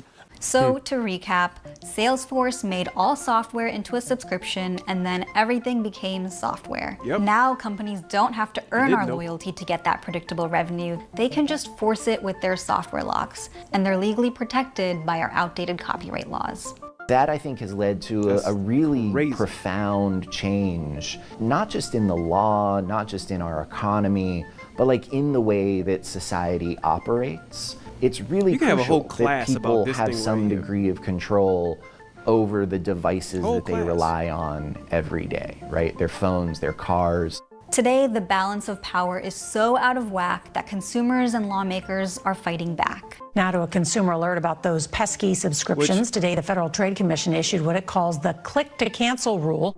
Click to cancel basically means that if you click to subscribe, you should be able to click to cancel. And if companies... Hey, and sometimes when you try to cancel, sometimes they make it hard as hell for you to do it. They finally, you never in your life on the whole app that you use, never got a deal until you cancel. The second you cancel, oh, you can have this deal, this percentage off for this amount of time, this, that, and the third. That's why when we looked at the books on the other portion of what we was talking about, where they have artists that went to go and protest regarding AI and so on and so forth. It was a similar reason, but don't comply with it, then we can go forward with civil penalties, which means that they'll be liable for thousands of dollars. The law cracks down on free trials that charge you if you don't cancel on time and subscriptions that automatically renew. We're really trying to address that by requiring companies to disclose upfront the full set of requirements that will follow once you do sign up, and also make sure that users are not spending precious hours of their life navigating these archaic bureaucracies just to be able to stop being charged. If the government got to step in and do that, that means that the companies have way too much power. The FTC is also going after Adobe and Amazon for their shady subscription practices. And consumer protection groups want them to go after software tethering next. No more locking all the best features behind paywalls or surprise bricking. This consumer advocacy is working. HP is phasing out Instant Ink, citing customer pushback, and public pressure also killed BMW heated seats and Keurig's coffee pods. But there's a more fundamental change that we need to start taking seriously. When you pay money for a product, that's yours now. Right. It's not a lease, it's not a monthly subscription. I pay you one time, I own that thing, right? And I get to behave as if I own that thing. There's so much more to explore on this topic that we're actually gonna put it into a second part to this video. We're gonna look at why our stuff breaks more often and why it's so freaking expensive to fix your iPhone, your car, and all sorts of other products. Hey, why things break more often? Have y'all ever noticed this? You buy an iPhone, for example, right? You buy an iPhone, and right when you're getting close to it, same thing with a car, I'm gonna say that next. Right when you're getting close to being done paying off your iPhone, that's exactly when it breaks. You ever had that? Like right when you was done with your iPhone, that's the moment that it decides to wind up messing up. Like, I mean, messing up bad. You get a call. The manufacturer's warranty is 100,000 miles, for example. I forget the number. Right on a 100,001, it start messing up. Manufacturer's warranty's done. You ever notice that? The part itself was about $150, $160, but my bill was almost $5,000. And we're gonna dig into the bigger question Maggie raised with her printer. Do we even own the things we buy? Stay tuned for the answer in a couple weeks. Thanks for watching the class. Excellent video. Excellent video. Yeah, hey, y'all whoever come across, subscribe to it. More Perfect Union. Great video. A lot of good stuff inside there. I touched on that because I wanted to actually hit on what I was talking about regarding the I wanted to talk about what I was talking about regarding people reading more. And so they noticed it, like the entertainment part, like when you go back to what I had got in the video, where we at? Where you see, hold on, let me find it. They had something where you saw all of the different little subscription things. Let me just say it. You saw all of the little different subscription models when it came to to HBO Max, Prime, so on and so forth. And, you know, people felt like they weren't getting their money's worth. And so they started to either make more books. They started to create. I have something that I'm currently making, like a novel myself, to be able to get that fix. And people start to make more. People starting to read more, which one thing you could say, I don't care how you do the subscription thing, unless they break in your house and take it from you. When you buy a book, for example, you buy a book, that's yours. There ain't no such thing as you not being able to open it up. No, none of that. It's very hard for them to do that unless they make books way more expensive or outlaw them. Almost similar to, you ever seen Fahrenheit 451? That, for example, they burn the books. For example, they burn the books and then they're like, okay, well, everything's going to go right back under subscription. Fahrenheit 451, the book is actually amazing too. So it could, unless they make the world like that, then, that would be that, right? So, okay, hey, we rolling along. We got some stuff, but I got a bigger part that I'm about to hit with y'all now. Let me see. Okay, I did have the link inside my notes. I thought I didn't. All right. Okay, so this is something that I want to do. Give me 1 second. Give me 1 second. I need to see something, you guys. I want to look at something real quick before I share it. I have a while I have the time. Hey, that's how you can donate. Subscribe to help. Subscribe to the channel, yes, please. And that's how you can also donate to make sure that you help out on the channel as well. Is how I keep things rolling here. All right. And how I will keep things rolling here. Right. Okay. All right. Like for example, I guess I'll show y'all this. I guess I can show y'all this. Let me just share my screen for a second. So you see here, right? This is my buy me a coffee when you get in there. Once you get there, then you can actually go, for example, you press the enter amount, or you can click any one of the buttons, right? Let's say it was 10. You put your name, right? And your reasoning. You can add a video message if you like, a message, and it can stay private if you want to, right? Boom, it stays private. And if you wanted to, then you can, but you do not have to. You do not have to do that. But you can do it. All right, the option is there. And that's how you can support to help the channel grow, and we can do even more things. Yeah, no? All right. So anyways, back on to what I was actually wanting to get to, right? So this is what we got. I have some reviews. I have some things that I actually want to do. And these are adaptations. So one of the things I like to do on this channel is deal with adaptations, right? I like to deal with adaptations. I'm realizing something. I don't even have to be on my account. I could have went to my Premiere account, but it is what it is. Let's see here. Let me swap accounts. Give me a second. That way we don't have to deal with ads. I just realized I could have went to my other account and watched the video. I don't have to do it on this one. Let me go to this one real quick. If it'll let me. Oh, it's not letting me do it. Oh, that's crap. Okay. I think we good. I'm having some technical difficulty. I don't know. We go see what happened. Okay. All right. I think I might be good now. Let me go ahead and pull this on up. Taking it out. Oh, okay, so it won't let me do it. All right, well, I'm going back to my other account then. All right, so I guess y'all gonna see some ads on this. It is what it is. We got some stuff that we want to talk about. All right. So everybody is familiar with the movies here, right? So I have a couple of these that I want to talk about. And all of them I don't have trailers to, but the ones that I do, I will. So Project Hail Mary. Okay. Project Hail Mary. Obviously the movie is out. I've heard a lot of good things about it. Still want to bring it up here. And the reason why is because this is a book channel.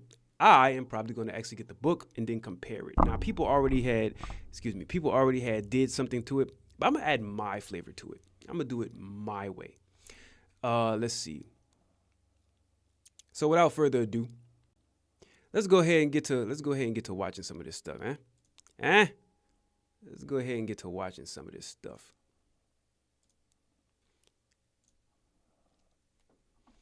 Project Hail Mary. Those of y'all who haven't seen it. Booyah! I understand that you think I'm the right person for this mission. He the right person to play this too, because he played on Blade Runner, and when I seen, I'm just be honest, I have never really watched Blade Runner 2049 until yesterday when I was on the plane. Fire. Anyway. I understand the stakes. Object approaching. They got the right guy. If we do nothing. Some people say this is better than Interstellar. I don't know about all that. I haven't seen it yet. Everything on this planet will go extinct, including us. Dr. Grace. Some people say this is better than The Interstellar. world is counting on you.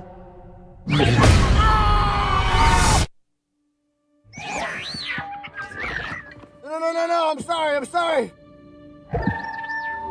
This also reminds me, they have this movie that Adam Sandler did where when he went out to space for a long time, I forget the name of it. He went out to space for a long time, and then a spider that can talk spoke with him and then helped him get over the trauma with him and his wife.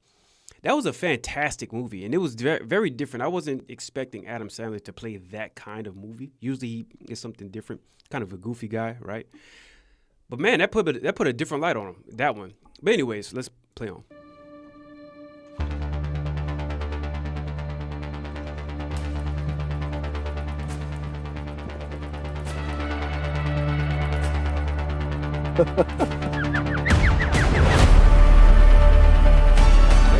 I'm Grace. I'm gonna call you Rocky. We're here for the same reason. His son is dying too. If we're gonna save our planets, we have to learn how to communicate. Check this out.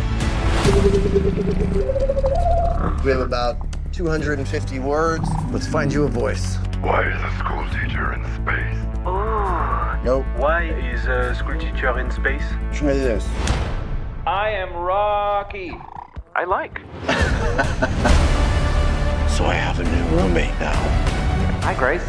Together, we're pretty smart. But no one's ever done this before. It is time go. I think you're being go time, pal.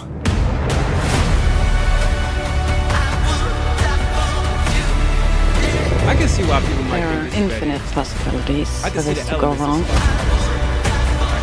This ship wasn't built for this. Now!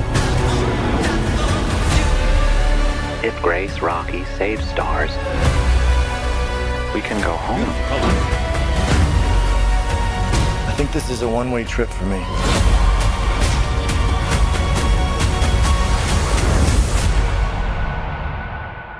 I will not let Grace die.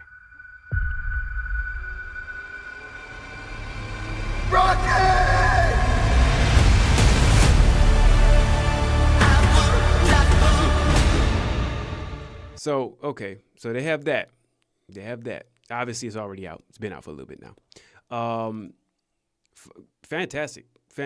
So, I plan on doing the book to that one because I did Artemis. And I have that review that's up on my channel. Of course, how I'm gonna do it now, since I have better equipment than I did, which that wasn't long ago, but I have better equipment now than I did then. The review is gonna look a lot better. So that being said, just wait on that because it's coming. For Project Hail Mary, I'm not saying that that's immediately next, but I am going to do it. So regardless of where the views go at, I don't care. I'm gonna enjoy doing it. That's my thing right there. All right. So they have that one. Right, for Project Hail Mary. Some people saying it's better. But what I want to do is I want to see what's being said about it. So let's look at, now this is by a guy by the name of Chris Stuckman. Is his name? Yeah, Stuckman. Some of y'all follow Chris, I'm sure. So let's go ahead and Without T-Mobile 5G home internet, this... Yeah, I don't care about that. Okay. Let's go ahead.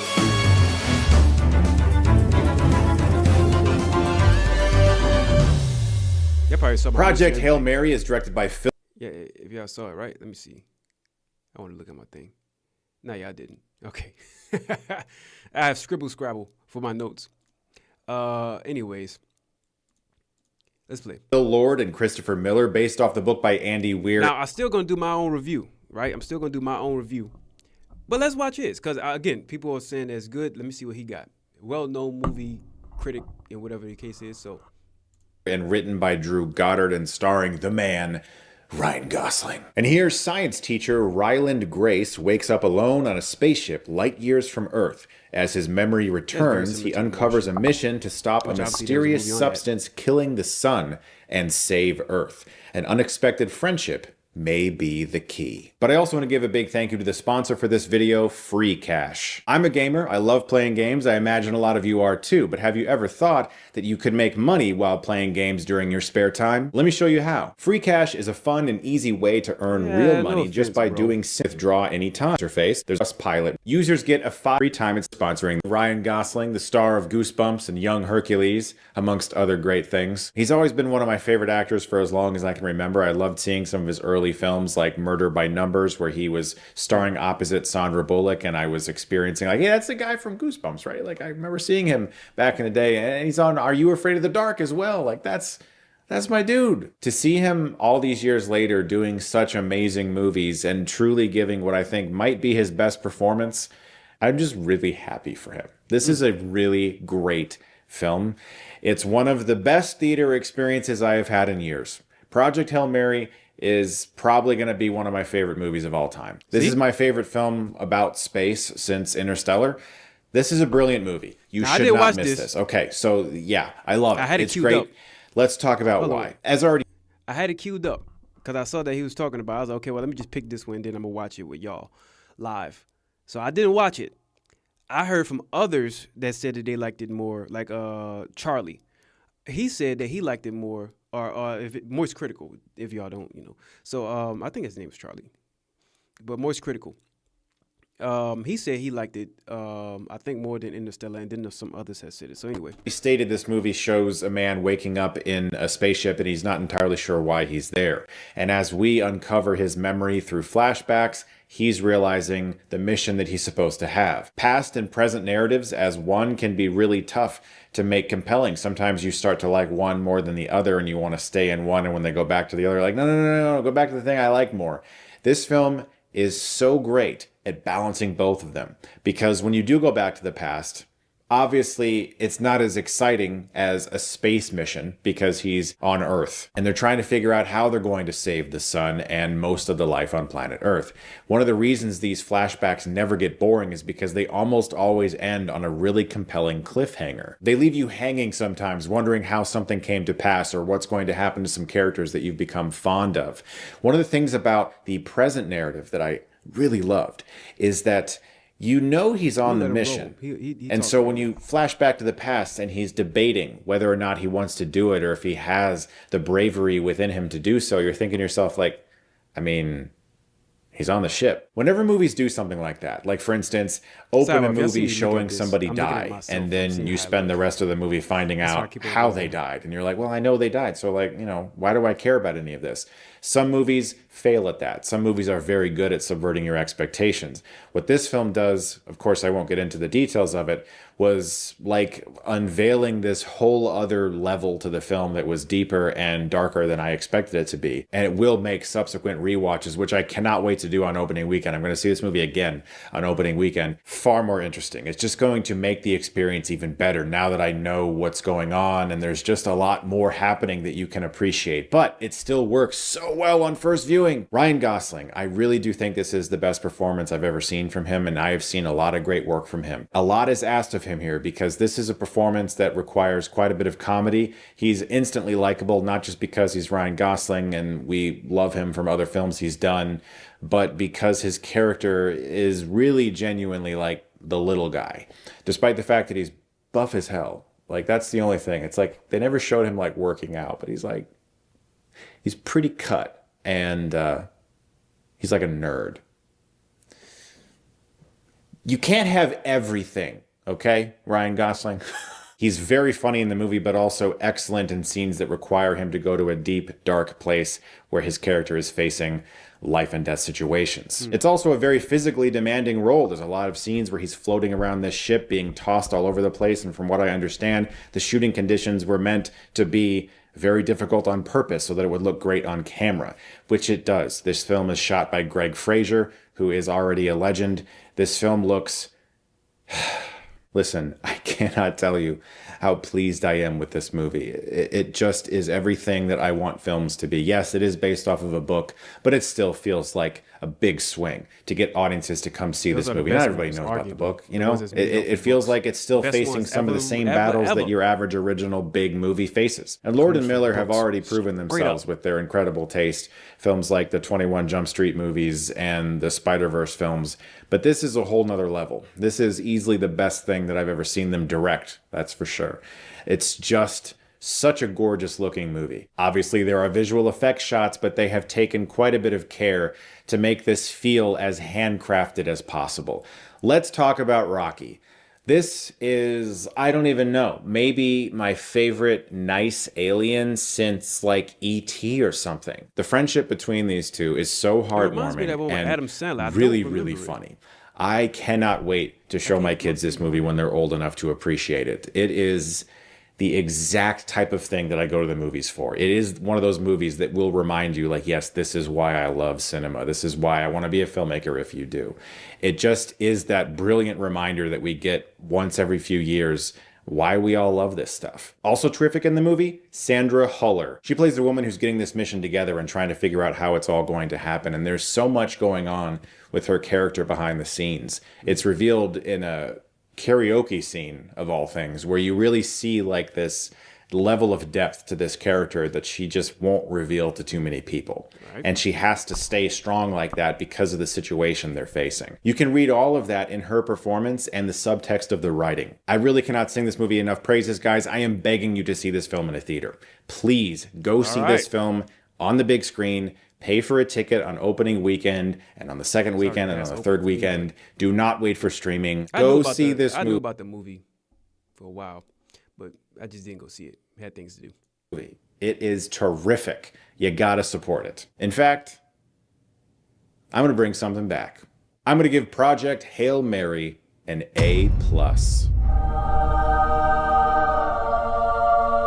It's been a minute since something like that's happened. Yeah, you should go see this one. Also, I want to let you know that I'm going to be at Horror Hound Weekend in Cincinnati, March 20th through 22nd. All right, that's all I want to see from that. Pretty good.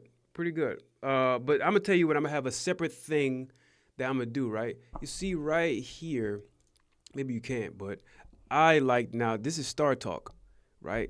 What I'm going to wind up doing is, I'm going to watch, this one I am going to watch first.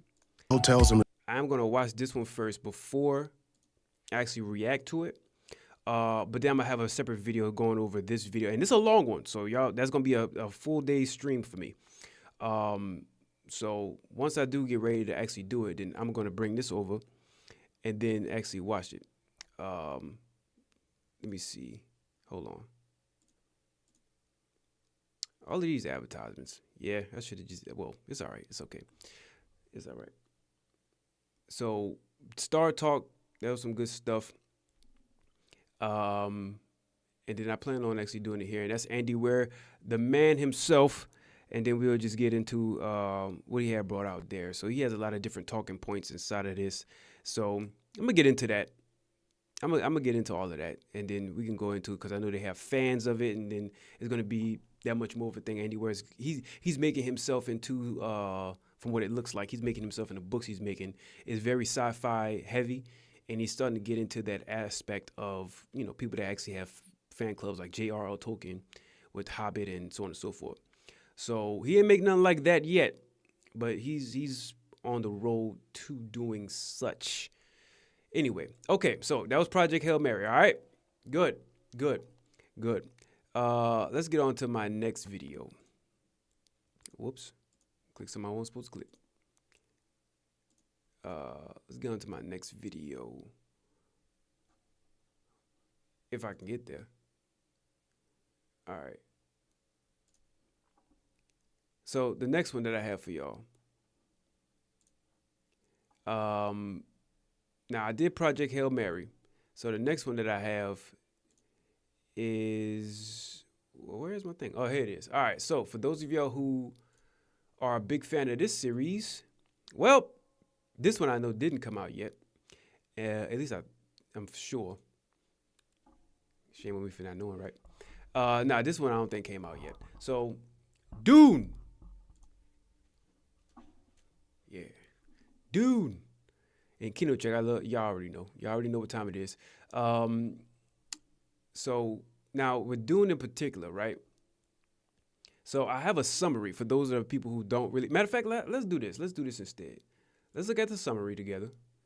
Let's do this instead. Let's look at the summary together. And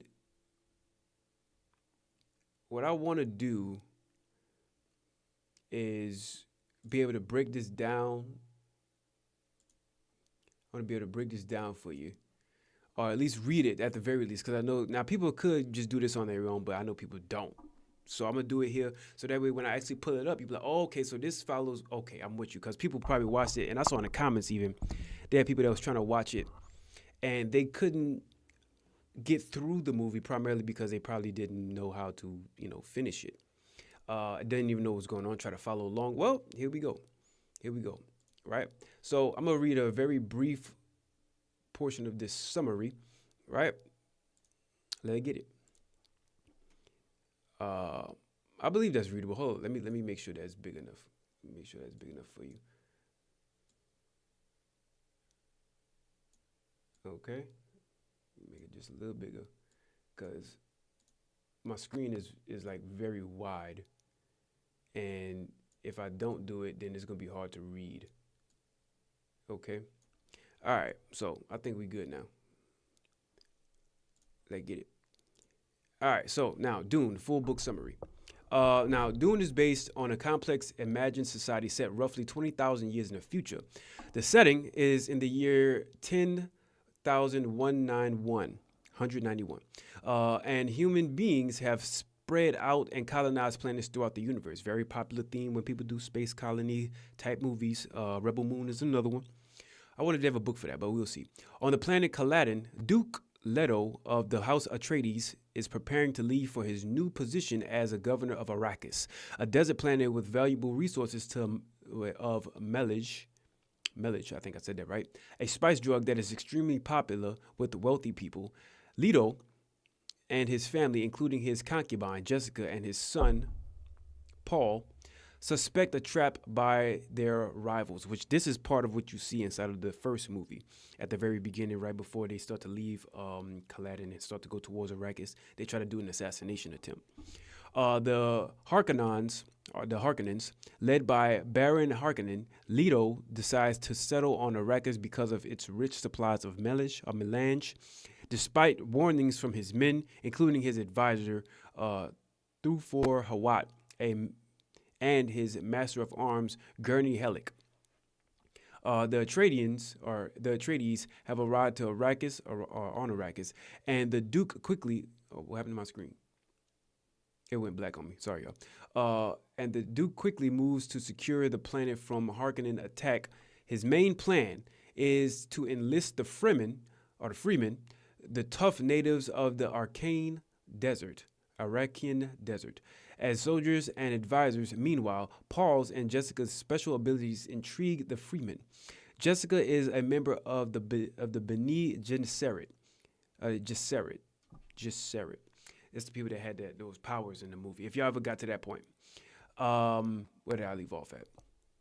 She was part of the Gesserit. Oh yeah, a school of quasi-mystical witches with strange powers. Despite warnings from his men, including strange powers. I want to read back up here. Strange powers. The Fremen believe that Jessica and her son are saviors who have come to lead them toward creating a lush paradise on the dry Arrakis. So, let's see here. They have some ads going on all over here. I didn't know what that was. Now, if y'all want to, I can leave the notes for this in the thing. I'm not gonna read all of that. I just decided. So now that's the book. So that's when you see the first one. Second one goes into the same outline, just, start to put in the graphics and whatnot. Dune 3, is going to be based off of this one right here, Dune Messiah. So the Messiah, in other words, have risen. So just like how you see on here, how they believed that the Freeman believed that Jessica and her son, right, was going to be saviors. This one is going deeper into that right there, right? So the summary of that is just pretty much him going in. Now, you notice the year difference, right? 10,208, right? So you notice the year difference. That's one thing to also see. That's how you know. So, all right. So we have that. I'm going to leave the summary down there for y'all so that way y'all can read it. It's not long. And I say it's unlike the full story, but you see right about here, look, unlike, see subscriptions, right? Unlike the full story, you can read right about there, and you'll have a solid idea in regards to the Messiah, Dune Messiah. And then this is the full book summary if you need that. I'll put both of those inside the description of this live. Okay? So now, let's go ahead and let's dig into this right here. Okay? Oh, there we go.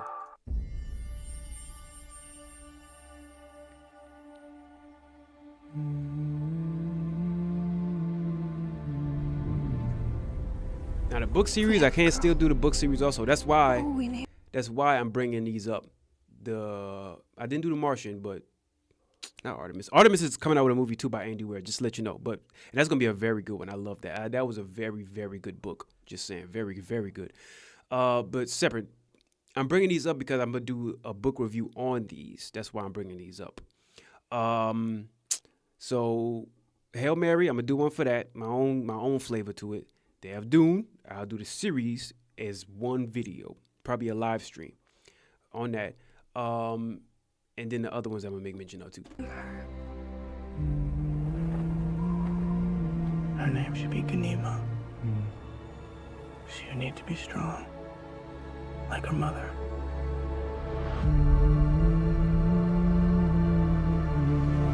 What if it's a boy? I would name him Leto.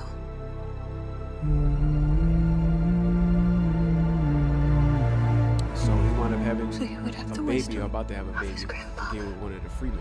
That's Zendaya. She'd be a Freeman. And then he's from the House of Atreides. Those of y'all who don't know. War feeds on itself.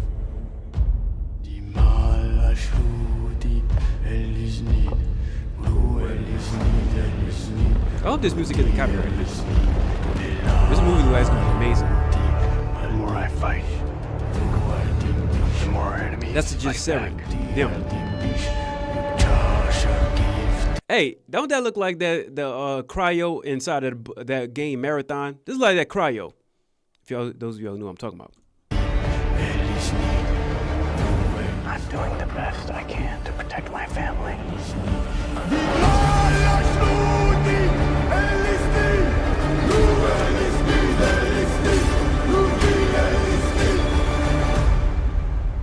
How did Father do it? Your father never started a war.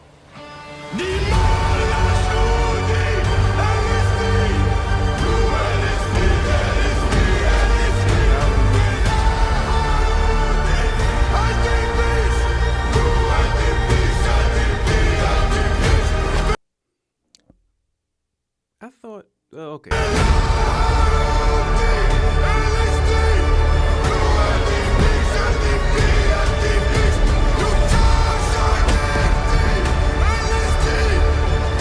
I'm not afraid to die.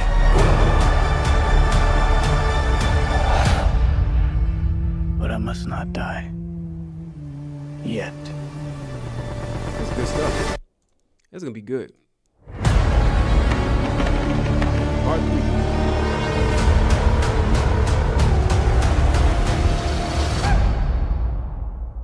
That's gonna be good right there. That'll be good right there. Gotta hit on that. It's gonna be good right there. So those of y'all who have it. Anyway, let's go on to the next one. I'm gonna just roll through the rest of this and get ready to end my stream soon. All right. I didn't even touch on a lot of stuff I would have touched on today. I kind of just went regular with it, right? Okay. All right. So that was Project Hail Mary. That was Dune. Good. Now, here's something that people have been pissed off about.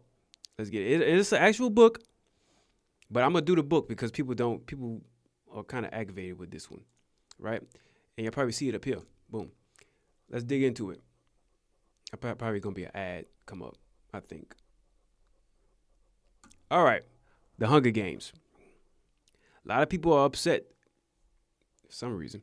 But a lot of people are upset about it because they like the original other Hunger Games. Now, this has a book, right? The Hunger Games Sunrise of the Reaping. That is an actual book. That's why I put it up here. I ain't talking about nothing else that ain't really involved in the atmosphere of that, okay?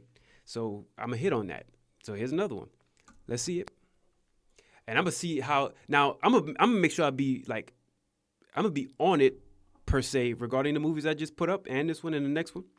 I'm going to be on it to see whether or not it actually is going to follow what the book said. Because usually the ones that follow after the book, Andy Weir's more or less did, by the way, from what I've seen and what I've heard. The ones who follow the plot of the book winds up being some of the best movies that's ever been made. So.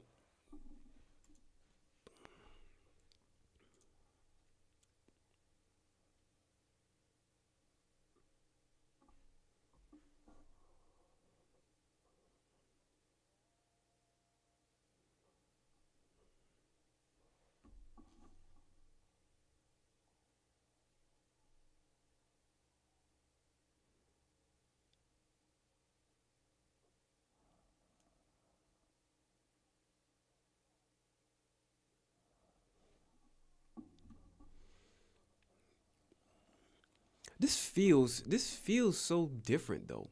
I know it's based off of a book, right? But it just feels different. That's all. It just feels different. That's all.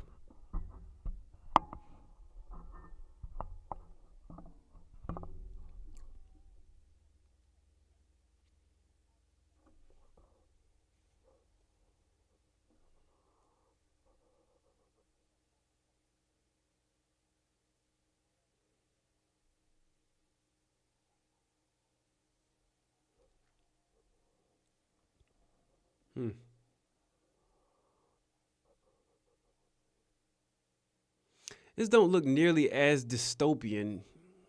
Anyway.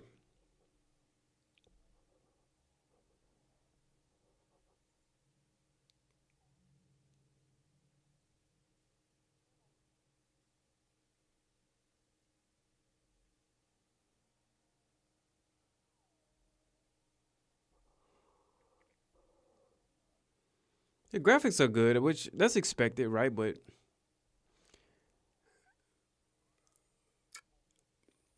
I don't know. I can't put my finger on it, man.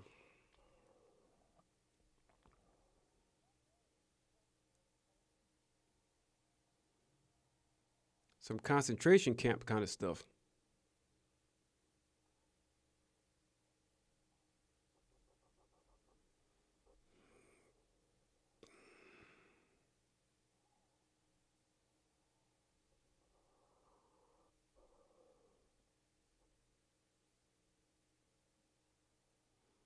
He didn't even say it. He said, I don't care about your odds. Okay. So, yep, there we go. November 20th. So we have plenty of time to get that book in. Plenty of time. And I'm going to do it, and then I'm going to wind up relating it back to that. There is something in here that I didn't pull up. There's one that I didn't pull up, but let's jump right on to the next one. So that was Dune. That was Hunger Games. Let's get right on to the next one. So now here's a different little feel. So that was sci-fi inside of there, right? There's sci-fi in that one. This one's a bit different. This ain't sci-fi. Now this is more of a, would you say romantic drama?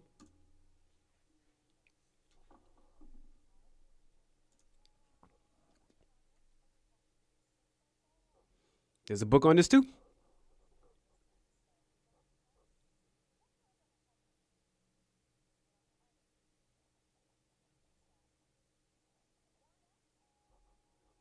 Dang, call your mom by her first name, huh?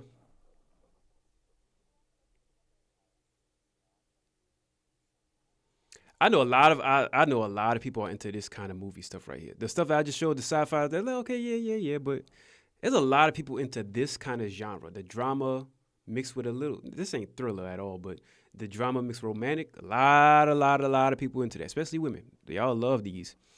Which there ain't nothing wrong with it. That's why I have it up here, because I'm going to talk about it. I have quite a few of them that I'm going to talk about this year also, God willing. Quite a few of them. We're going to have some fun this year.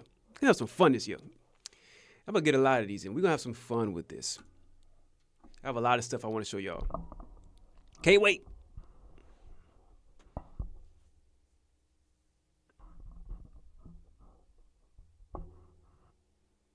That's New Orleans, my hometown.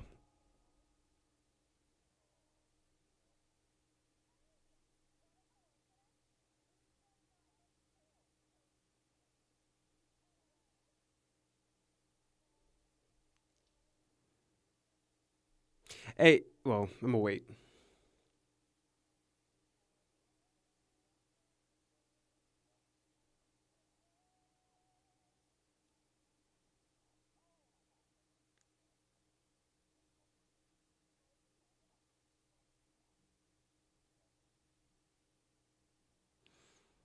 There's a lot of fantasy in this. I'm gonna say it in a second and let it play.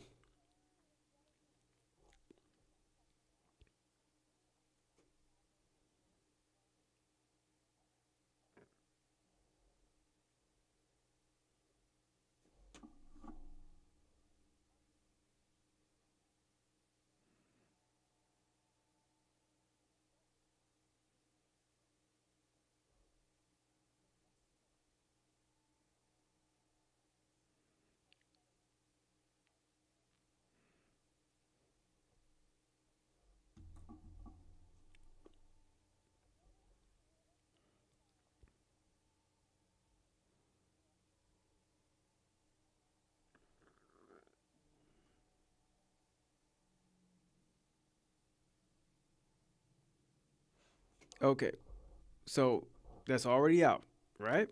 Okay. Now, something I want to say about that. I'm gonna watch it. I'm gonna watch that. I'm probably gonna do this one. I might do that one first because it's been out. I'm gonna say this though. I've noticed a lot of people love this fantasy of being with somebody that they met on vacation, like Carnival Cruise, Royal Caribbean. They meet people when they go out. Girls trips, y'all that be doing that, and some guys be going out. I just noticed they love to be with somebody that doesn't know their past, which I understand that, by the way. There's nothing wrong with that, but it depends on what your past was. That does matter. It does depend on what your past was. Anyways, but that usually fades very, very fast, man. That fades if you don't take your time to know somebody and learn them, that fades so fast. That one looks pretty interesting though. I might do that one first.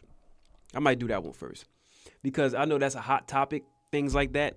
The whole relations, marriage and stuff like that. I know that's a hot topic. So I'm probably gonna do that one. That looks interesting. I'm probably gonna do that one. Okay, all right. So that was that. Keep a book note on that one. So now we had hit Dune, Project Hail Mary, Hunger Games, People We Meet on Vacation. Right? There is one more. And it's called Bodyguard. Now, Bodyguard, well, hold on. Let me just pull this up.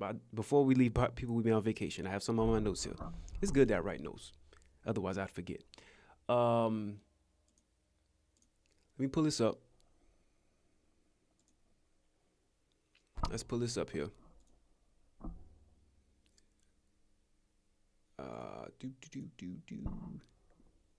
Well, I don't need to read what it's about. Y'all kind of just got the idea of what it was about right there. That's why I had it. I probably overcompensated with that. So yeah, I don't need to get any of that. I'm gonna just go on to the next one. So now they have this thing called Bodyguard. This is going to be something that comes up soon. And this movie is coming up soon called Bodyguard. Now, I'm gonna just have to read what I have here, right? So Netflix is actually currently making this, right? So Netflix is developing a holiday romantic comedy film based on Catherine Sinter's 2022 best-selling novel Bodyguard, The Bodyguard. I didn't see a trailer. Let me see. Maybe they might have something. I'd love to see if they had a trailer on it. Let me see. bodyguard.